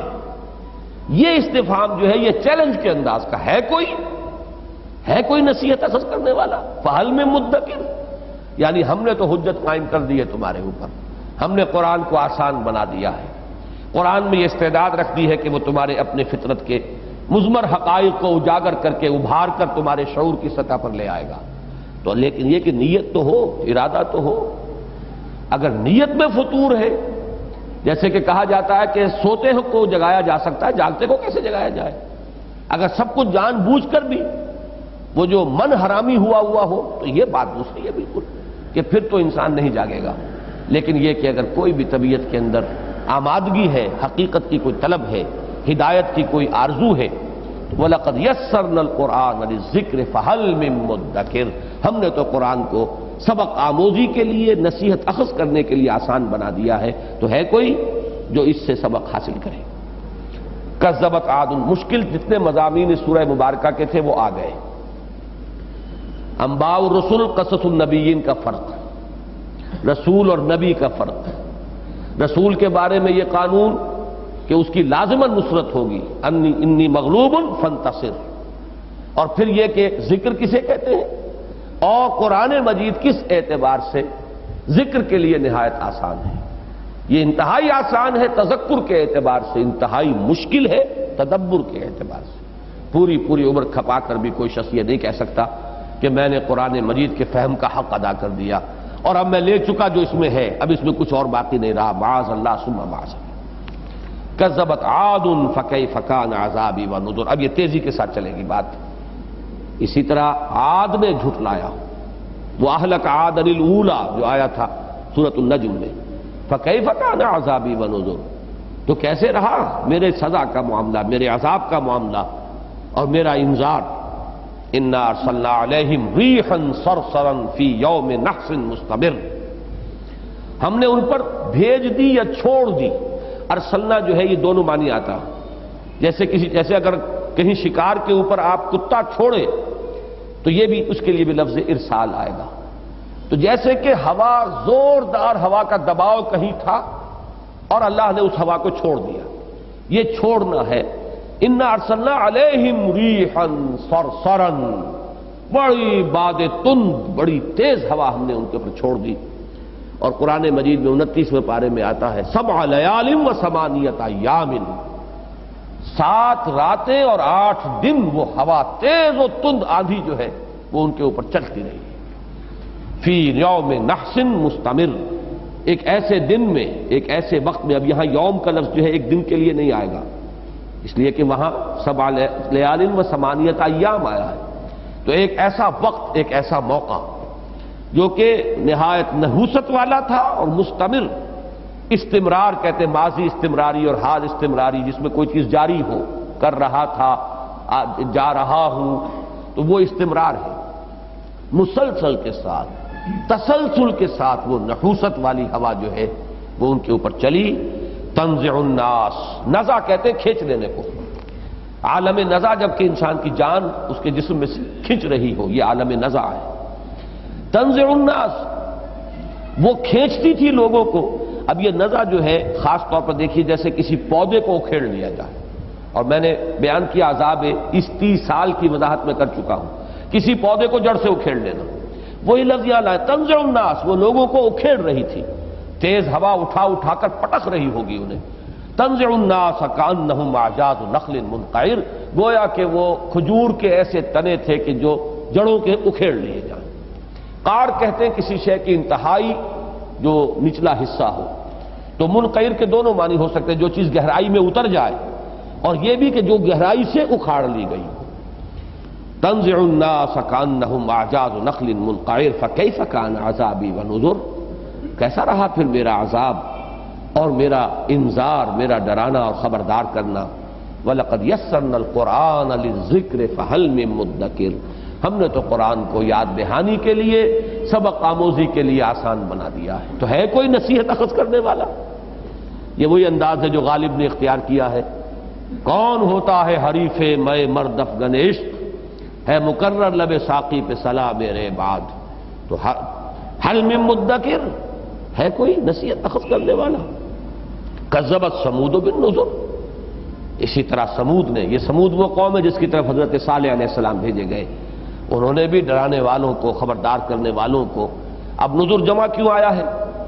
یہ جیسا کہ میں عرض کر چکا ہوں، یہ بھی ہو سکتا ہے کہ اس میں مصدر ہے، یہ ڈرانے کو جھٹلایا، خبردار کرنے کو جھٹلایا۔ اور یہ بھی ہو سکتا ہے کہ رسول جب بھی دعوت دیتا ہے تو رسول کے ساتھ اس کے ساتھی بھی اس انذار میں شریک ہوتے ہیں، جیسے حضور کے ساتھ حضرت ابو بکر صدیق، حضرت عثمان غنی، حضرت موسیٰ بن عمیر، یہ کون ہے؟ یہ سب کے سب بھی اسی انذار کے کام میں شامل ہو گئے تھے۔ فقالوا ابشر منا واحدا نتبعہ، انہوں نے کہا کیا ہم میں سے ایک انسان، ہم اس کی پیروی کریں گے؟ یہ وہ عام مغالطہ ہے جو دنیا میں ہمیشہ نبیوں کے بارے میں ہوا، یہ تو ہم جیسا آدمی ہے، فلاں کا بیٹا، فلاں کا پوتا، فلاں قبیلے کا، فلاں گھرانے کا، جیسے ہم پیدا ہوئے ایسے یہ پیدا ہوا، جیسے ہم کھانا کھاتے ہیں ایسے یہ کھانا کھاتا ہے۔ مال ھذا الرسول یاکل الطعام ویمشی فی الاسواق، یہ کھانا بھی کھاتا ہے، بازاروں میں چلتا ہے، خرید و فروخت کرتا ہے، کاروبار کرتا رہا ہے، کیسے مان لیں؟ ابشرا منا واحدا، ہم میں سے ہی ایک شخص، ایک بشر، ایک انسان، نتبعہ۔ اب یہاں بھی دیکھیے یہ انداز کیا ہے، اس میں بھی وہی سائن آف ایکسکلیمیشن آئے گی۔ ہر صورت کا ایک خاص اسلوب ہوتا ہے، وہ اسلوب آپ کو اس میں ریپیٹڈ ملے گا۔ اس کی پیروی کریں ہم، کیا ہم اس کی پیروی کریں گے؟ یعنی نہیں کریں گے۔ یہ در حقیقت انکار کا انتہائی بلیغ پیرایا ہے، ہرگز ہم تیار نہیں ہیں کہ ہم جیسا ایک انسان ہم اس کی پیروی کریں۔ اس کو اللہ کا رسول ماننے کا مطلب کیا ہے؟ اس کی ہر بات ماننی پڑے گی، اس کا حکم سر آنکھوں پر رکھنا ہوگا، اس کی پیروی کرنی پڑے گی۔ رسول تو جیسے کہ قرآن میں فرمایا وَمَا أَرْسَلْنَا مِن رَّسُولٍ إِلَّا لِيُطَاعَ بِإِذْنِ اللَّهِ، ہم نے نہیں بھیجا کوئی بھی رسول مگر اس لیے کہ اس کی اطاعت کی جائے اللہ کے اذن سے، اللہ کے حکم سے، تو ہم تو اس کے لیے تیار نہیں۔ اِنَّا إِذًا لَّفِي ضَلَالٍ وَسُعُرٍ، اگر ہم ایسا کریں، اذن جو ہے اگر ایسا کریں بالفرض، تو ہم تو ہو گئے بڑے بھٹکے ہوئے اور بڑے خبتی ہو جائیں گے، ہم ہمارا تو گویا کہ ہماری کوئی حیثیت نہیں رہے گی۔ سور کہتے ہیں نادانی کو بھی اور کسی کے دماغ کے اندر خلل آ جانے کو، ضلال کہتے ہیں بھٹک جانے کو۔ اپنے جیسے ایک انسان کو اللہ کا رسول مان کر اس کی پیروی کریں، اس کے پیچھے چلیں، اس کا حکم مانیں، تو ہم سے زیادہ بھٹکا ہوا کون ہوگا؟ پھر ہم سے زیادہ جو ہے جو دماغ کی خرابی اور کس کو لاحق ہوگی؟ اُلقی الذکر علیہ من بیننا، پھر وہی سوالیہ انداز، کیا ہمارے مابین سے یہی ایک رہ گیا تھا کہ جس پر اللہ نے اپنا ذکر جو ہے وہ القاء کیا؟ کیا القاء کیا گیا؟ ذکر کہا، دیکھیے لفظ یہاں پہ یاد دہانی کو، اللہ تعالیٰ کی جو کتاب آئی ہے یاد دہانی کے لیے آئی ہے، تو کیا یہ یاد دہانی اسی پر اتاری گئی؟ آخر مطلب کیا ہے ذرا اندازہ کریں آپ اس کو، اگر میں جو ہماری کولوکیل لینگویج ہے ان میں کون سا سرخ آپ کا پر لگا ہوا تھا؟ یہ کوئی آسمان سے اترے ہیں؟ اگر اللہ کو وحی نازل کرنی تھی تو ہم پہ کر دیتا، ہمارے بڑے بڑے چودھری ہیں ان پر کرتا، بڑے سردار ہیں ان پر کرتا، جیسے کہ لوگوں نے کہا قریش نے کہ لولا انزل ھذا القرآن علی رجل من القریتین عظیم، مکہ اور طائف اتنے بڑے بڑے شہر، اس میں بڑے بڑے لوگ ہیں، بڑے چودھری ہیں، سردار ہیں، سرمایہ دار ہیں، جتھے والے ہیں، جتھے دار ہیں، ان پر کیوں نہیں قرآن نازل کیا گیا؟ یہ یتیم، آمنہ کا لال اور بنی ہاشم کا یتیم، کوئی دولت نہیں، کوئی مال نہیں، کوئی ثروت نہیں، کوئی حیثیت نہیں، ان میں کون سا سرخاب کا پر لگا ہوا تھا کہ انہیں چنا اللہ نے؟ بالکل وہ انداز ہے۔ اُلقی الذکر علیہ من بیننا، کیا ہمارے مابین سے، فرام امنگسٹ اس من بیننا، انہی کو چوز کیا گیا ہے؟ یہی بہت جو ہے اللہ کو پیارے ہوئے کہ ذکر ان پر القا کیا گیا۔ بل ہوا کذاب نشر، نہیں نہیں، یہ جھوٹا ہے اور شیخی خورا ہے، خام خواہ اترا رہا ہے، یہ بہت اپنے آپ بن رہا ہے، یوں کہیے بن رہا ہے، یہ سب جھوٹ ہے اور تصنع ہے، اور یہ اپنی بڑائی کے لیے اور اپنی ذاتی جو ہے وجاہت قائم کرنے کے لیے یہ جھوٹ گھڑ رہا ہے۔ سَيَعْلَمُونَ غَدًا مَنِ الْكَذَّابُ الْأَشِرُ، جان لیں گے یہ کل کہ کون ہے کذاب اور اشر، کون ہے جھوٹا۔ اب اس میں جو غضب اللہ کا جو مضمر ہے، جو انداز ہے، یہاں پہ یہ نہیں بتایا گیا کہ یہ بات کہہ دی گئی، میرا گمان یہ ہے واللہ عالم کہ یہ الفاظ سن کر حضرت صالح علیہ السلام پر کچھ طبیعت کے اندر ملال اور رنج کی کیفیت جو ہے وہ پیدا ہوئی ہوگی۔ جیسے حضور کو جب کہتے تھے مجنون تو حضور ملول ہوتے تھے، غمگین ہوتے تھے۔ سورہ نون، سورہ قلم بھی جس کا نام ہے، اس کے شروع میں حضور کی دلجوئی کے لیے آیات اتری ہے نا، نون والقلم وما یسطرون ما انت بنعمت ربک بمجنون وان لک لاجرا غیر ممنون وانک لعلی خلق عظیم۔ اے نبی آپ کیوں رنجیدہ ہوتے ہیں، کیوں غمزدہ ہوتے ہیں؟ ان کے کہنے سے کوئی معاذ اللہ آپ مجنون تو نہیں ہو جائیں گے؟ پاگل ہیں، کہنے دیجئے جو کہہ رہے ہیں۔ اس انداز میں اللہ تعالیٰ دلجوئی فرماتے ہیں نبیوں کی۔ تو میرے نزدیک یہ جملہ اس وقت حضرت صالح سے کہا گیا ہے کہ اے صالح گھبراؤ نہیں، سَيَعْلَمُونَ غَدًا مَنِ الْكَذَّابُ الْأَشِرُ، یہ کوئی دن کی بات ہے۔ جیسے کہ وہاں بھی سورہ نون میں بھی آیا فَسَتُبْصِرُ وَيُبْصِرُونَ بِأَيِّكُمُ الْمَفْتُونُ، ان قریب ہے نبی آپ بھی دیکھ لیں گے، یہ بھی دیکھ لیں گے کہ دماغ کس کا پھر گیا تھا، کس کو خلل دماغی کا عارضہ ہو گیا تھا۔ یہ سب چند دن میں کھل جائے گی بات۔ آخر کتنے سال لگے غزوہ بدر تک؟ سورہ نون کے نزول سے لے کر غزوہ بدر تک 12 سال ہو گئے، 13 ہو گئے۔ 12-13 سال کی مدت کیا ہوتی؟ پتہ چل گیا کون کیا ہے، کون کتنے پانی میں ہے۔ تو یہاں پر بھی اسی انداز میں حضرت صالح سے یہ الفاظ اس وقت کہے گئے، سَيَعْلَمُونَ غَدًا، اس لیے کہ غدن کا لفظ آ رہا کل ہی، یہ چند دن کی بات ہے۔ اے صالح، اے نبی گھبرائیں نہیں، دیکھ لیں گے، یہ ان کو معلوم ہو جائے گا کہ کون ہے کذاب اور کون ہے اشر، کون ہے جھوٹا لپاٹیا اور بننے والا اترانے والا شیخ خورا۔ اِنَّا مُرْسِلُ النَّاقَةِ فِتْنَةً لَهُمْ، ہم بھیجنے والے ہیں ایک ناقہ، ایک اونٹنی ان کے لیے آزمائش کے طور پر۔ یہ ایک خاص معجزہ تھا جو حضرت صالح علیہ السلام کو دیا گیا کہ ان کے مطالبے پر انہوں نے کہا ہمیں نشانی دکھائیے، کیا نشانی چاہتے ہو؟ انہوں نے کہا یہ چٹان کوئی بہت بڑی چٹان تھی، پہاڑی علاقہ ہے وہ بھی مدائن صالح کے نام سے مشہور ہے وہ علاقہ۔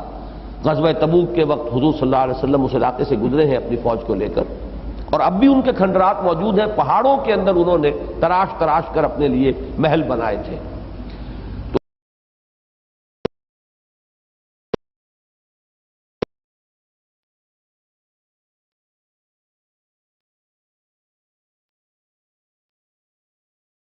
اللہ نے ان کے اس کہنے کے مطابق، ان کے مطالبے کے عین مطابق وہ معجزہ عطا کیا۔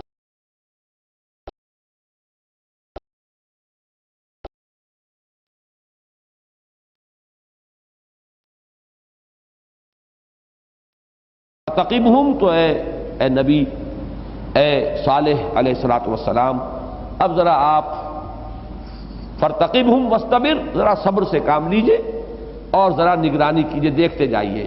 ترجمہ ہوگا اب آپ تیل دیکھیے، تیل کی دھار دیکھیے۔ اب دیکھیے کہ وہ جیسے ہم کہتے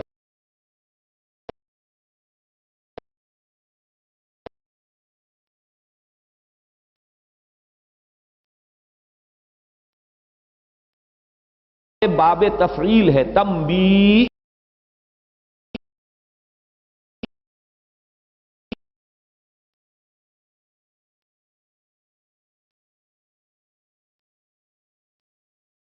کہ اب پانی تقسیم ہوگا ان کے مابین، باری مقرر ہو جائے گی۔ عام طور پر روایات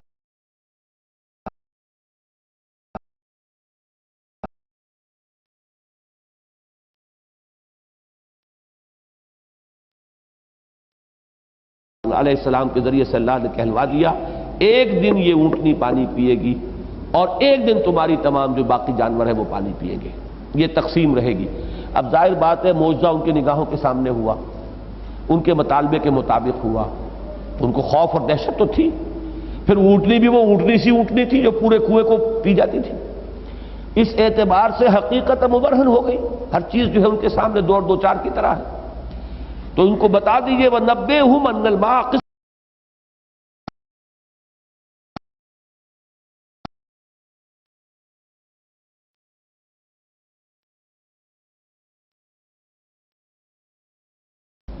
اس سے اندازہ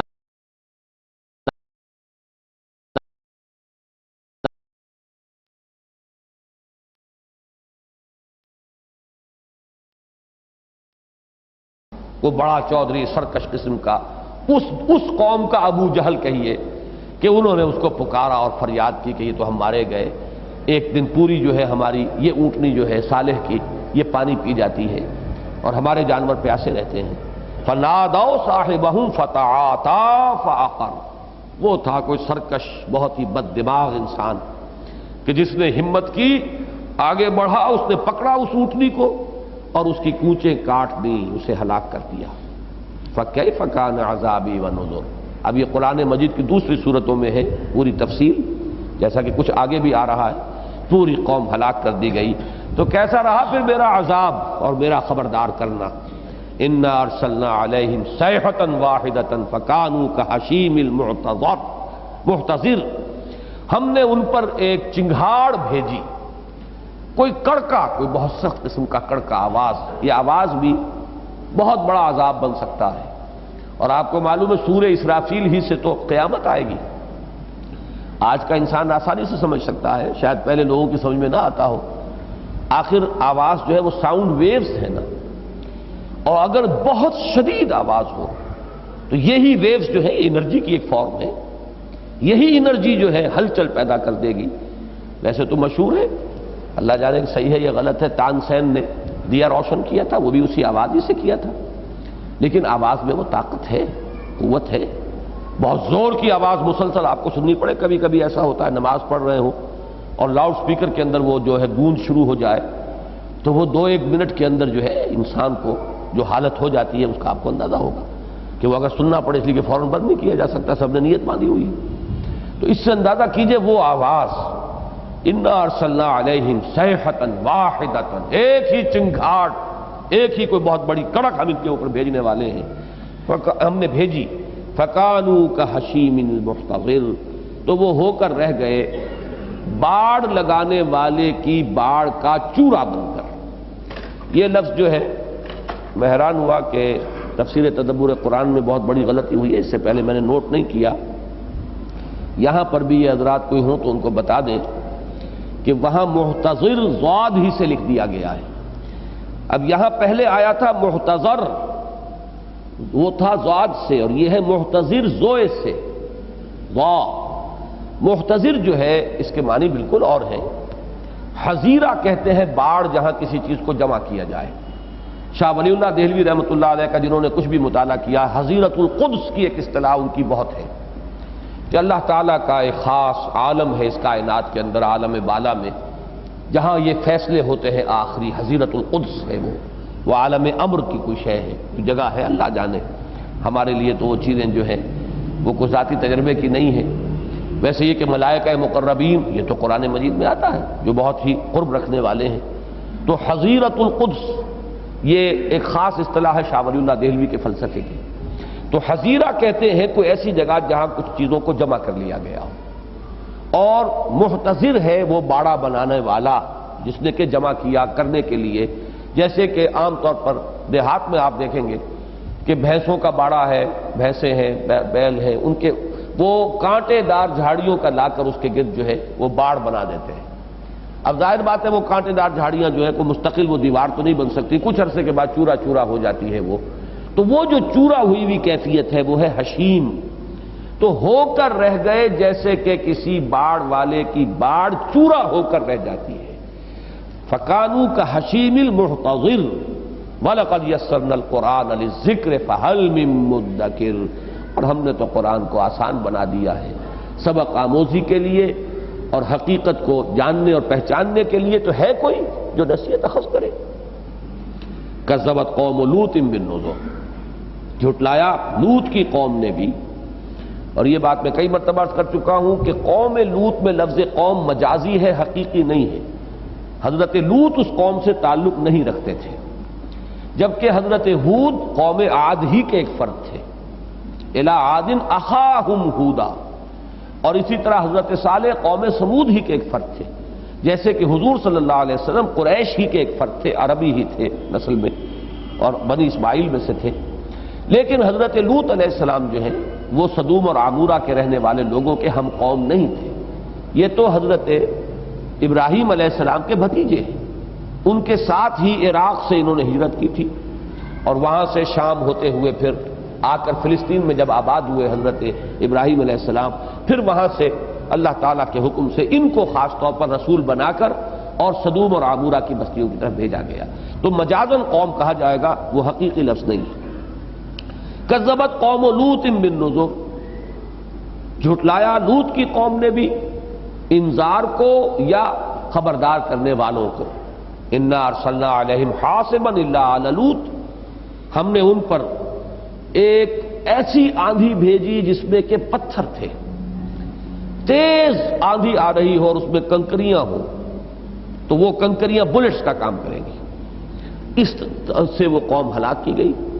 پھر یہ کہ کوئی زلزلہ بھی ایسا آیا ہے کہ جس سے ان کی بستیاں گری، تمام مکانات گرے، عالیہا سافلہا کے الفاظ آتے ہیں، اور پچھلی صورت کے اندر اس کے لیے جو لفظ آئے تھے والمؤتفقۃ اہوا فغشاہا ما غشا، اور وہ بستیاں جو الٹ دی گئیں اور پھر انہیں ڈھانپ لیا جس چیز نے ڈھانپا، پھر اس کے اوپر ان کنکریوں کے ڈھیر لگتے چلے گئے، اور وہ گویا کہ وہ ایک طرح کے مونڈز بن گئے، وہ ٹیلے بن گئے ان کنکریوں کو، جن میں وہ بستیاں جو ہے وہ چھپ گئیں، اور پھر یہ کہ وہ بستیاں اس زلزلے کی وجہ سے سمندر میں دھنس گئیں، اور اس وقت جو ہے وہ اسی ڈیڈ سی میں بحیرہ مردار کا وہ ایک اس کے مغربی ساحل کا ایک حصہ ہے۔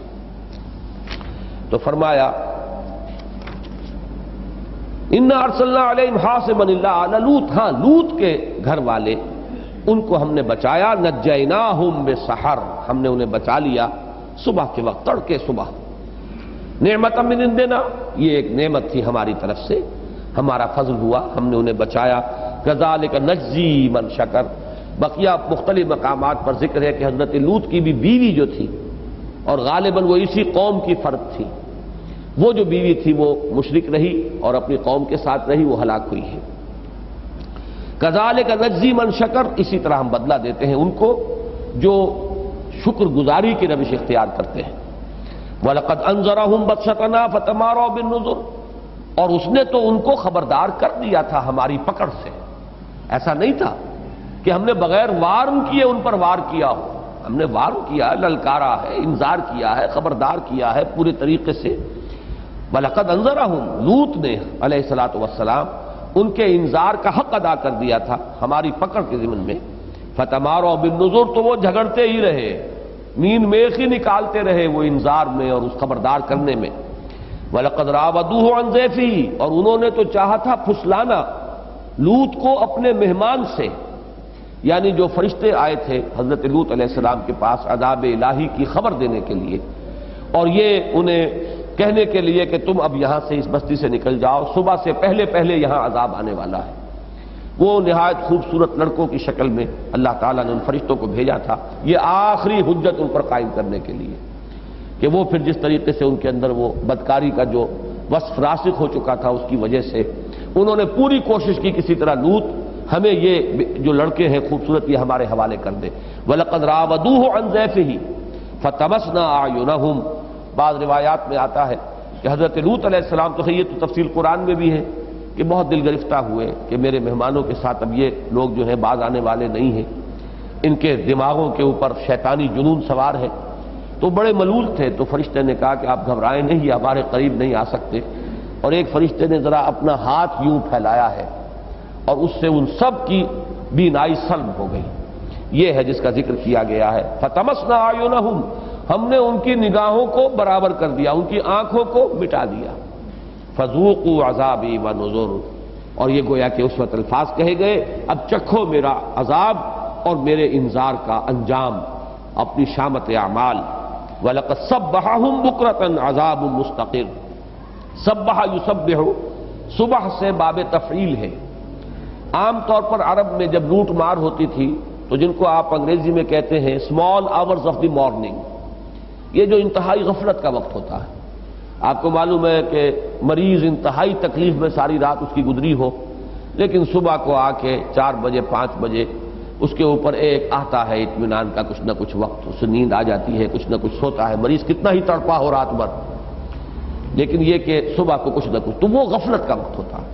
اس غفلت کے وقت میں وہ ڈاکے مارتے تھے اور جب غارت گری کرتے تھے قبائلی، ایک قبیلہ دوسرے قبیلے پر، تو اس وقت آ کر وہ ان پر شب خون مارتے تھے، بلکہ شب خون کے بجائے صبح خون کہنا چاہیے اسے. تو یہ اسی طرح کا معاملہ ہوا کہ عذاب الہی بھی عین اسی وقت ان کے اوپر نازل ہوا. وَلَقَدْ صَبَّحَهُمْ بُكْرَةً، اور ایک صبح کے وقت، صبح سویرے سویرے چھاپا مارا ان پر عذاب مستقر، ایک عذاب نے جو ٹھہر جانے والا تھا، ٹک جانے والا عذاب تھا.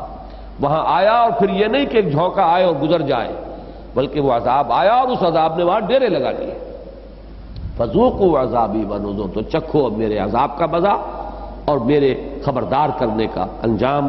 وَلَقَدْ يَسَّرْنَا الْقُرْآنَ لِلذِّكْرِ فَهَلْ مِن مُدَّكِرٍ، اور ہم نے تو قرآن کو یاد دہانی کے لیے اور سبق آموزی کے لیے آسان کر دیا ہے، تو ہے کوئی نصیحت اخذ کرنے والا.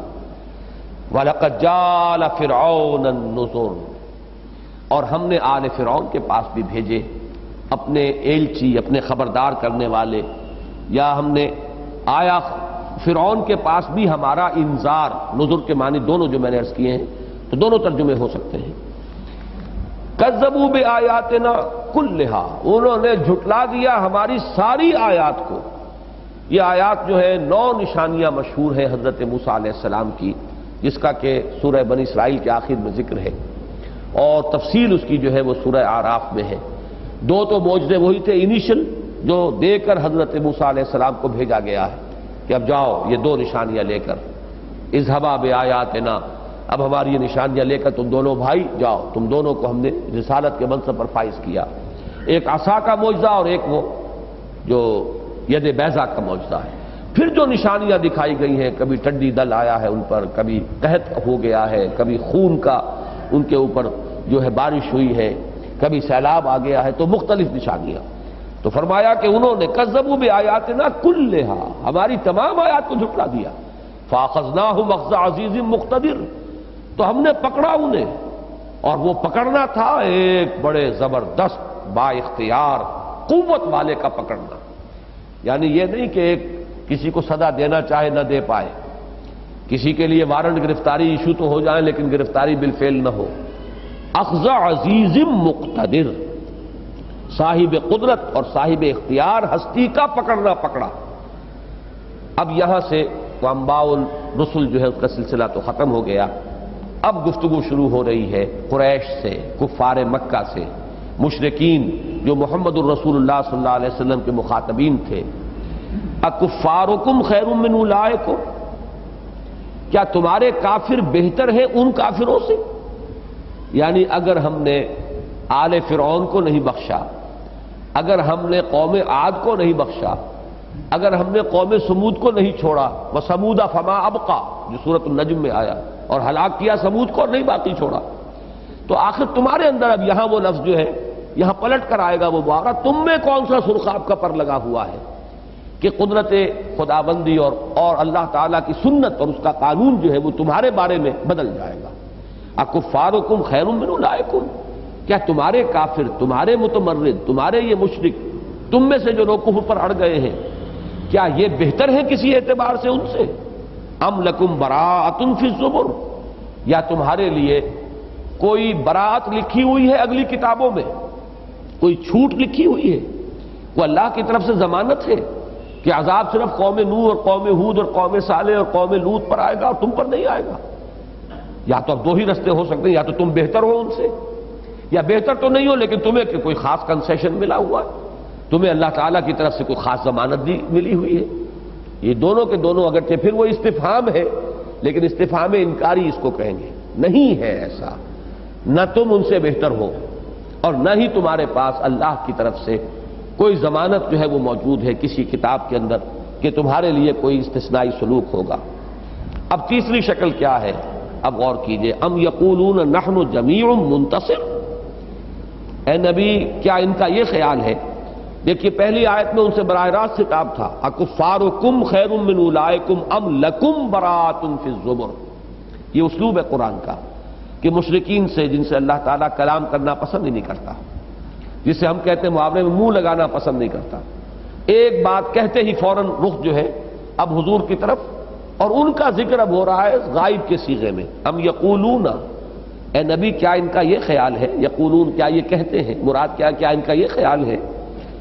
ام یقولون نحن جمیع منتصر، کہ ہم بڑی جمعیت والے ہیں، ہماری قوت ہے، ہم بدلہ لے سکتے ہیں، ہم انتقام لے سکتے ہیں، یعنی ہمارے اوپر کہیں سے کوئی عذاب نہیں آ سکتا، ہم پر کہیں سے کوئی مصیبت نہیں آ سکتی۔ سیہزم الجمع ویولون الدبر، ان قریب پیٹھ دکھا دیں گی یہ ساری جمعیتیں اور یہ سارے لشکر اور یہ سارے ان کی جو لاؤ لشکر ہے ان کا، اور وہ پیٹھ دکھائیں گے اور ان کو ہزیمت ہو جائے گی، ہزیمت دے دی جائے گی۔ اس آیت کا خاص تعلق غزوہ بدر سے ہے، اور اس کا خاص مصداق غزوہ بدر کو مانا گیا ہے کہ مکی دور میں گویا کہ ایک پیشون گوئی کی جا رہی ہے کہ اے نبی ابھی کوئی دن کی بات ہے، اب ان کا انجام زیادہ دور نہیں ہے، بلکہ یہ کہ اس سے آگے جو لفظ آ رہا اگلی آیت، بل الساعۃ موعدہم والساعۃ ادھیٰ وامر، بلکہ وہ خاص معین وقت ہے ان کے وعدے کا وقت، اور وہ وقت جو ہے وہ کہیں زیادہ سخت ہے اور کہیں زیادہ کڑوا ہے۔ تو عام طور پر تو ساعت سے مراد قیامت لی گئی ہے، جیسے کہ شروع میں ہم نے بحث کی تھی کہ اقتربت الساعۃ وانشق القمر، قیامت قریب آ گئی اور سورج اور چاند پھٹ گیا، چاند شق ہو گیا۔ لیکن بعض حضرات نے یہاں اس ساعت کو، میں نے وضاحت کر دی تھی کہ ساعت جو ہے وہ تو گھڑی، ساعہ اس پر الف لام لگ گیا تو معین گھڑی، معین وقت، وہ معین وقت قیامت بھی ہے، اور اکثر و بیشتر یہ لفظ قیامت ہی کے لیے آتا ہے قرآن مجید میں، لیکن کوئی بھی معین وقت کسی کام کے لیے ہو تو اس کے لیے بھی الساعہ کا لفظ مستعمل ہو جائے گا۔ تو اسی لیے بعض حضرات نے اس سے غزوہ بدر مراد لیا ہے کہ وہ وقت آیا چاہتا ہے، اس پر انہیں ہزیمت ہوگی، یہ پیٹھ دکھا کر بھاگیں گے، بلکہ وہ دن ان کے لیے اس سے کہیں زیادہ بھاری ہوگا، یعنی پیٹھ دکھا کر بھاگ کر تو انسان جان بچا کر لے جاتا ہے، ان کے 70 جو ہے وہاں کھیت رہیں گے اور ان کے بہت سے لوگ وہاں پر اسیر ہوں گے، مسلمانوں کی قید میں آئیں گے۔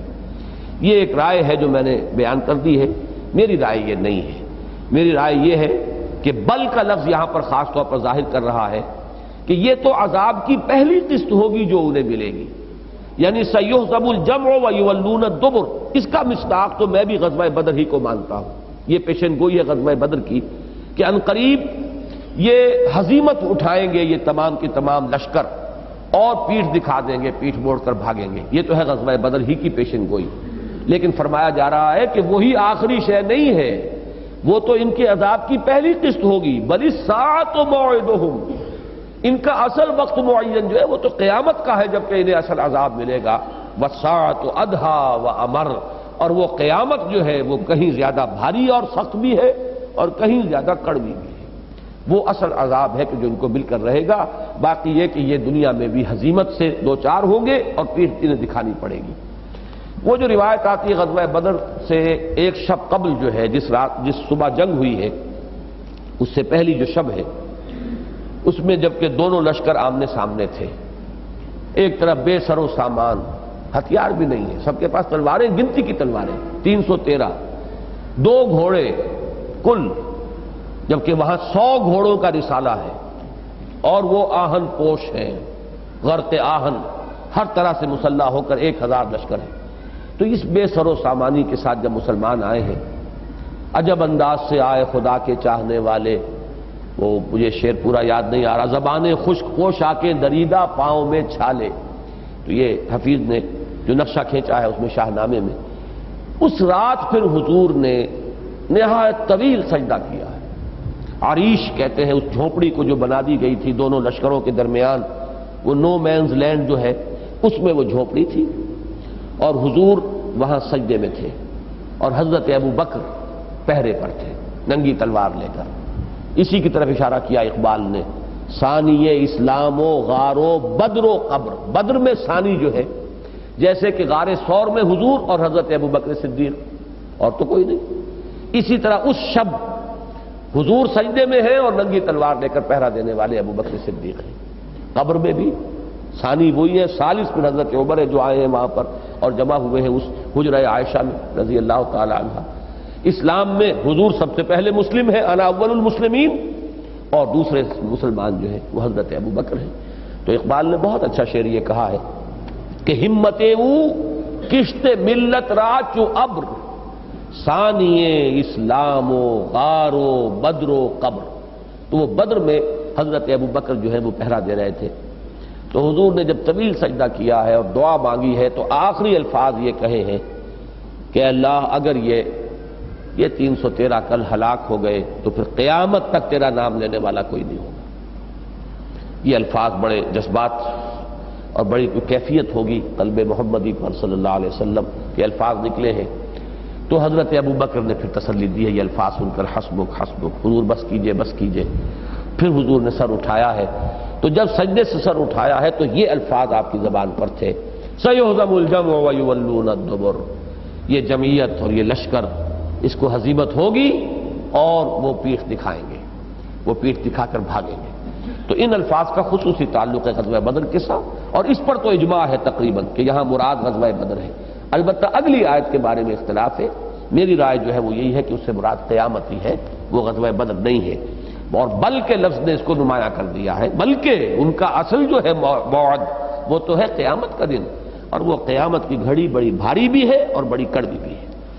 ان المجرمین فی ضلال وسعور، کیا ہوگا اس قیامت کے دن؟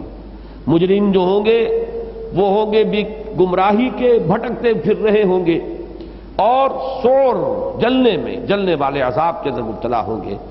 یوم یسحبون فی النار علی وجوہہم، جس دن کے گھسیٹے جائیں گے آگ میں چہروں کے بل، ذوقوا مس سقر، اور کہا جائے گا چکھو اب اس آگ کا، جھلسا دینے والی آگ کا مس، اس کا جو لمس ہے اب اس کو ذرا چکھو، اس کا لگنا تمہارے چہروں سے اور تمہارے جسم سے، مس کہنا چھونا، اس آگ کے چھونے کو چکھو۔ انا کل شیء خلقناہ بقدر، یہ آخری آیات ہے، اب 6 آیات، یہ خاص حکمت کے مضامین پر مشتمل ہے۔ اس وقت ان کی تفصیل کا موقع نہیں ہے، میں صرف اشارات پر اکتفا کروں گا، لیکن یہ کہ ایک خاص رنگ ہے ان کا، خاص انداز ہے، جو بھی کچھ مناسبت قرآن مجید کے ساتھ جنہیں بھی ہو گئی ہے، ذہنی، نفسیاتی، قلبی، وہ اس خاص کیفیت کو محسوس کر سکتے ہیں۔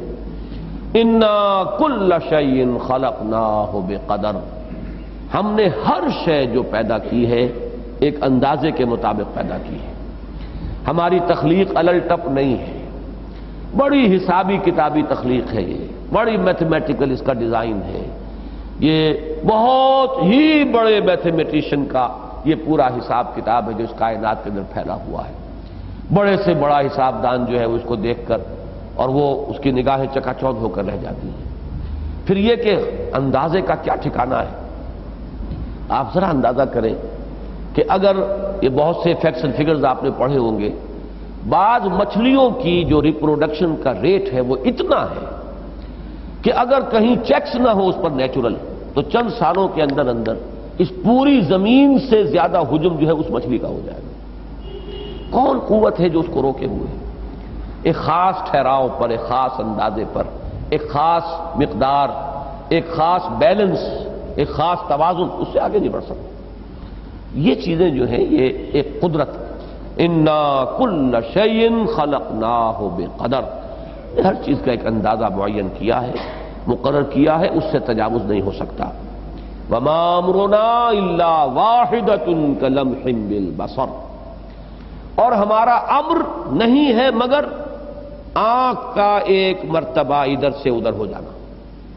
یہ امر در حقیقت اب ایک اصطلاح ہے قرآن کی، چونکہ پہلے میں آیا ہے خلق اور یہ ہے امر، اور سورہ اعراف کی ایک آیت میں آیا ہے الا لہ الخلق والامر. یہ دو عالم بالکل جدا ہیں. ایک عالم خلق ہے، اسے ہم عالم مادیات کہہ سکتے ہیں. ایک عالم امر ہے، اللہ کے فیصلوں کی تنفیذ ہوتی ہے، اور اللہ کی تنفیذ اس میں کوئی پلک جھپکنے جتنی دیر بھی نہیں لگتی.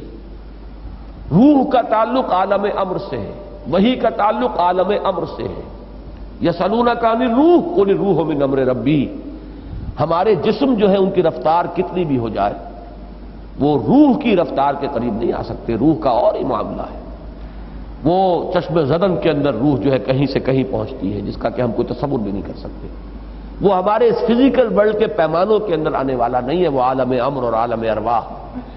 جو لوگ اس عالم ارواح کی باتوں کو اس عالم مادی کے پیمانوں سے ناپنے کی کوشش کرتے ہیں بڑی ٹھوکر کھاتے ہیں. یہ دونوں عالم بالکل جدا ہیں. اس لیے قرآن مجید میں ہر جگہ وما امرنا الا واحدۃ کلمح بالبصر انما امرہ اذا اراد شیئا فانما یقول له کن فیکون. یہ کن فیکونی شان جو ہے یہ عالم امر کی ہے. عالم خلق میں یہ نہیں ہے. بچہ بھی ماں کے پیٹ میں 9 مہینے لیتا ہے. بیج جو ہے درخت بننے تک کئی سال لے گا یا چند مہینے لے گا اگر وہ کوئی عام پودا ہے گندم کا اور کسی چیز کا. یہ عالم خلق ہے. عالم خلق اس پوری کائنات کا جہاں ذکر آئے گا 6 دن کا ذکر آئے گا، اور وہ 6 دن ہمارے تو نہیں. فی 6 ایام. خلق جہاں آئے گا اس میں وقت کا کوئی نہ کوئی حصہ لگے گا. Time element. یہ ٹائم اینڈ سپیس میں جب بریک ہوا ہے تو ٹائم جو ہے عالم خلق کا ایک لازمی کمپوننٹ ہے. ٹائم اینڈ سپیس کا ایک کمپلیکس بنتا ہے. ٹائم اس کے اندر سے نہیں نکال سکتے آپ، لیکن عالم امر اس میں کوئی وقت نہیں. اس کو وقت نکال دیجئے وہاں سے، وقت کا کوئی سوال ہی نہیں ہے. تو وہی بات ہے جو یہاں بھی لائی گئی ہے. کہیں قرآن مجید کہتا ہے کہ ایسا ہے بس ہم کہتے ہو جاتا. امرنا نقول له کن فیکون. وما امرنا الا واحدۃ کلمح بالبصر. میں نے حقیقت انسان کے عنوان سے ایک سلسلہ مضامین شروع کیا تھا. اس کی یہ 2 یا 3 قسطیں چھپی تھیں. وہ حکمت قرآن میں جو لوگ اس کو عالم خلق اور عالم امر کے اس فرق اور تفاوت کو سمجھنا چاہیں وہ میرے ان مضامین کو دیکھ لیں. وَلَقَدْ أَهْلَكْنَا أَشْيَاعَكُمْ فَهَلْ مِن مُدَّكِرٍ. اور ہم نے تو ہلاک کیا ہے لوگوں تمہارے جیسوں کو.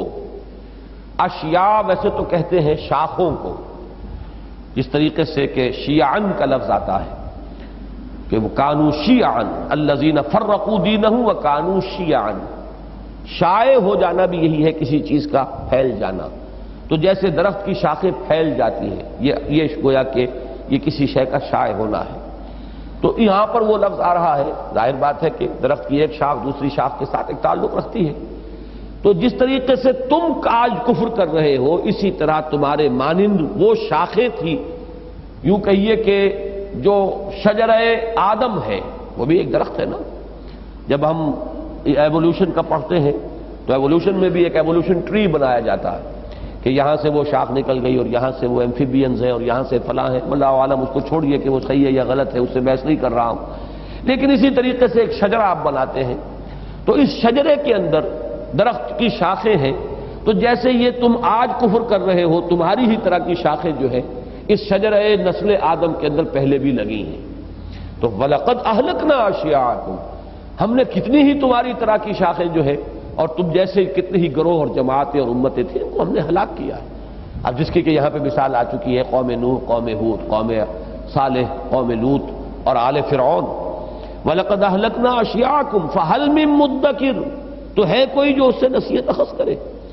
یعنی یہ کہ جیسے کہ حدیث میں آتا ہے السعید من وعظ بغیرہ. اصل میں تو سعادت مند وہ ہے کہ جو دوسرے کے حال سے عبرت حاصل کرے. اپنے اوپر بیتے گی تو ہوش ٹھکانے آ ہی جائیں گے. یوم یتذکر الانسان وانى له الذکریٰ. اس دن چیتے گا انسان اور کیا کس کام کا اس دن کا چیتنا. جب عذاب تم پر آ ہی جائے گا تو تذکر کا موقع نہیں رہے گا. اب موقع ہے کہ ان کے انجام سے تم سبق حاصل کرو. اور یہ میں بارہا عرض کر چکا ہوں کہ یہ جو ذکر قرآن مجید میں قوموں کا آتا ہے یہ وہی قومیں تھیں جو عرب ہی کے اطراف و جوانب میں آباد تھیں. قوم نوح وہ شمالی کونا جو ہے وہ کردستان جو میں نے ابھی آپ کو بتایا. قوم عاد جو تھی وہ جو بیس بنتا ہے جزیرہ نما کا پیننسولا جو ہے عریبین پیننسولا اس کا بیس جو ہے نیچے چوڑا یہ قوم عاد کی جگہ ہے. اسی طریقے سے قوم سمود اور قوم شعیب اور پھر یہ قوم لوط یہ ایک سٹریٹ لائن میں ہے. وہ جو قافلوں کا راستہ تھا ان کا بے امام مبین یہ ایک راستہ تھا جو چلتا تھا. عرب سے قافلے جاتے تھے میڈیٹرینین کے ساحل تک شام کے ساحل تک تو اس پر یہ تینوں علاقے آتے ہیں. یہ ہے اور ذرا سا ہٹیے وہاں سے بائیں ہاتھ کو تو سینائی پیننسولا کراس کیجئے تو مصر ہے اور وہاں پر یہ آل فرعون تھے جو ہلاک ہوئے. تو یہ تمام اطراف و جوانب ہے اسی سرزمین کے کہ جس سے تمہارا تعلق ہے اور تم ان کی داستانوں سے واقف ہو. تمہاری جو بھی فوک سٹوریز ہوتی ہیں جو چلی آ رہی ہوتی ہیں لوگوں کے اندر کہانیاں ان کے اندر ان کے حالات موجود تھے اور وہ ان کو جانتے تھے. تو وَلَقَدْ أَهْلَكْنَا أَشْيَاعَكُمْ تمہارے کتنے ہی تم جیسوں کو ہم نے ہلاک کیا. فَهَلْ مِن مُدَّكِرٍ تو ہے کوئی نصیحت اخذ کرنے والا ہے کوئی السعید من وعد بغیرہ کا مصداق بننے والا. وَكُلُّ شَيْءٍ فَعَلُوهُ فِي الزُّبُرِ اور ہر شے جو یہ کر رہے ہیں یا جو انہوں نے کی ہے جو کام بھی انہوں نے کیا ہے جو کر رہے ہیں صحیفوں میں محفوظ ہو رہا ہے ریکارڈ ہو رہا ہے لکھا جا رہا ہے. یہ کہیں گم ہونے والی شے نہیں ہے چاہے وہ چھوٹی ہو اور چاہے بڑی ہو. وہ تمام چیزیں ما لهذا الكتاب لا يغادر صغيرة ولا كبيرة الا احصاها ووجدوا ما عملوا حاضرا. یہ کیسا ریکارڈ ہے کیسا اعمال نامہ ہے. نے چھوٹی سی چھوٹی مائنیوٹس ڈیٹیلز کو بھی اومٹ نہیں کیا.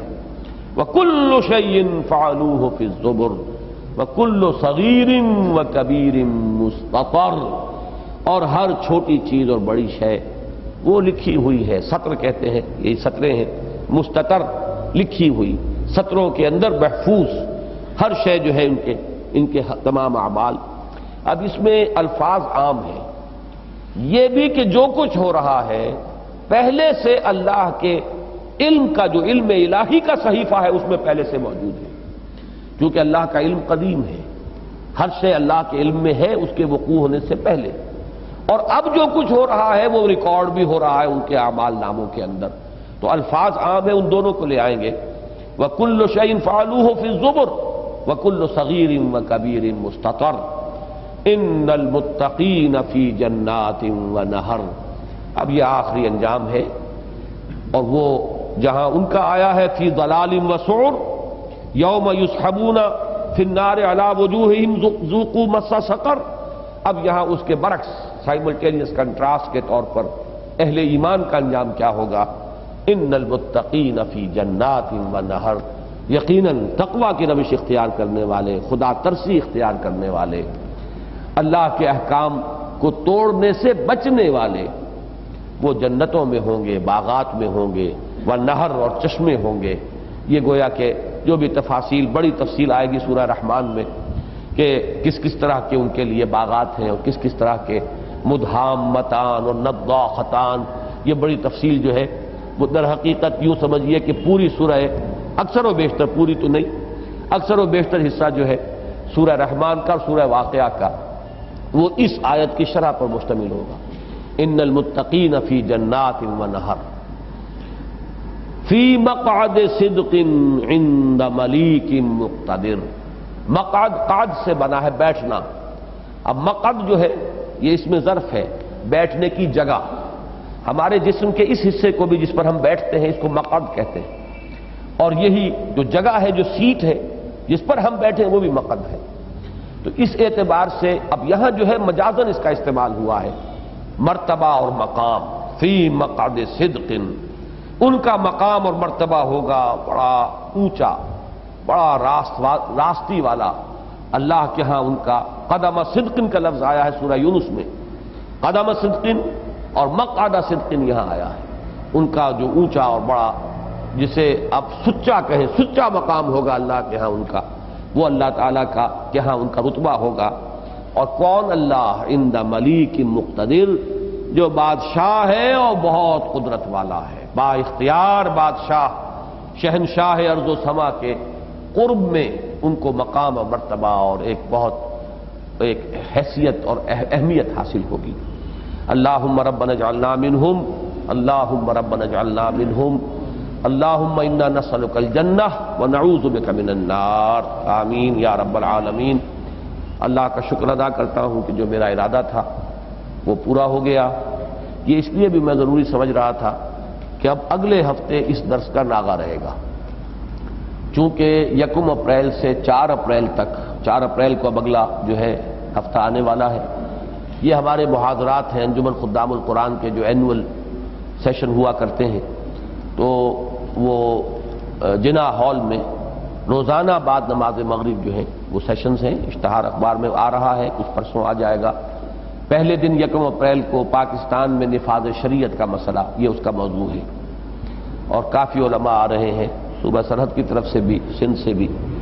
پھر دوسرے دن ہے استحکام پاکستان، تیسرے دن خاص طور پر مسئلہ سندھ جو ہے، جو ہمارے لیے اس وقت ہماری قومی اور ملی زندگی کے لیے ایک بہت بڑا ایک پرابلم بن گیا ہے، اس کی صحیح طور پر اس کی تشخیص، جس پر میں نے ایک کتاب بھی لکھی ہے، تو اس پر ہے۔ اور چوتھے دن 4 تاریخ کو جو گویا کہ اس درس کے قائم مقام جو ہوگا جناح ہال میں اگلے ہفتے، وہ ہے اسلامی انقلاب کے لیے سیرت نبوی سے ہمیں کیا رہنمائی ملتی ہے۔ اس موضوع پر اگرچہ میں پہلے تقریریں تفصیلی کر چکا ہوں، لیکن میری کوشش یہ ہوگی کہ ایک کمپیکٹ بیان میں اس کے خلاصے کو جمع کر دیا جائے، اور بھی کچھ اس میں مقالات ہوں گے، تو 4 دن وہ معاملہ چلے گا، اور اس سے اگلے ہفتے بھی شاید میں درس نہ دے سکوں، کیونکہ میرا ایک دورہ ہے سرحدی اضلاع کا، بنو اور کوہاٹ وغیرہ کا، مجھے جانا ہے وہاں، اس لیے میں نے چاہتا تھا کہ تسلسل کے ساتھ جو یہ درس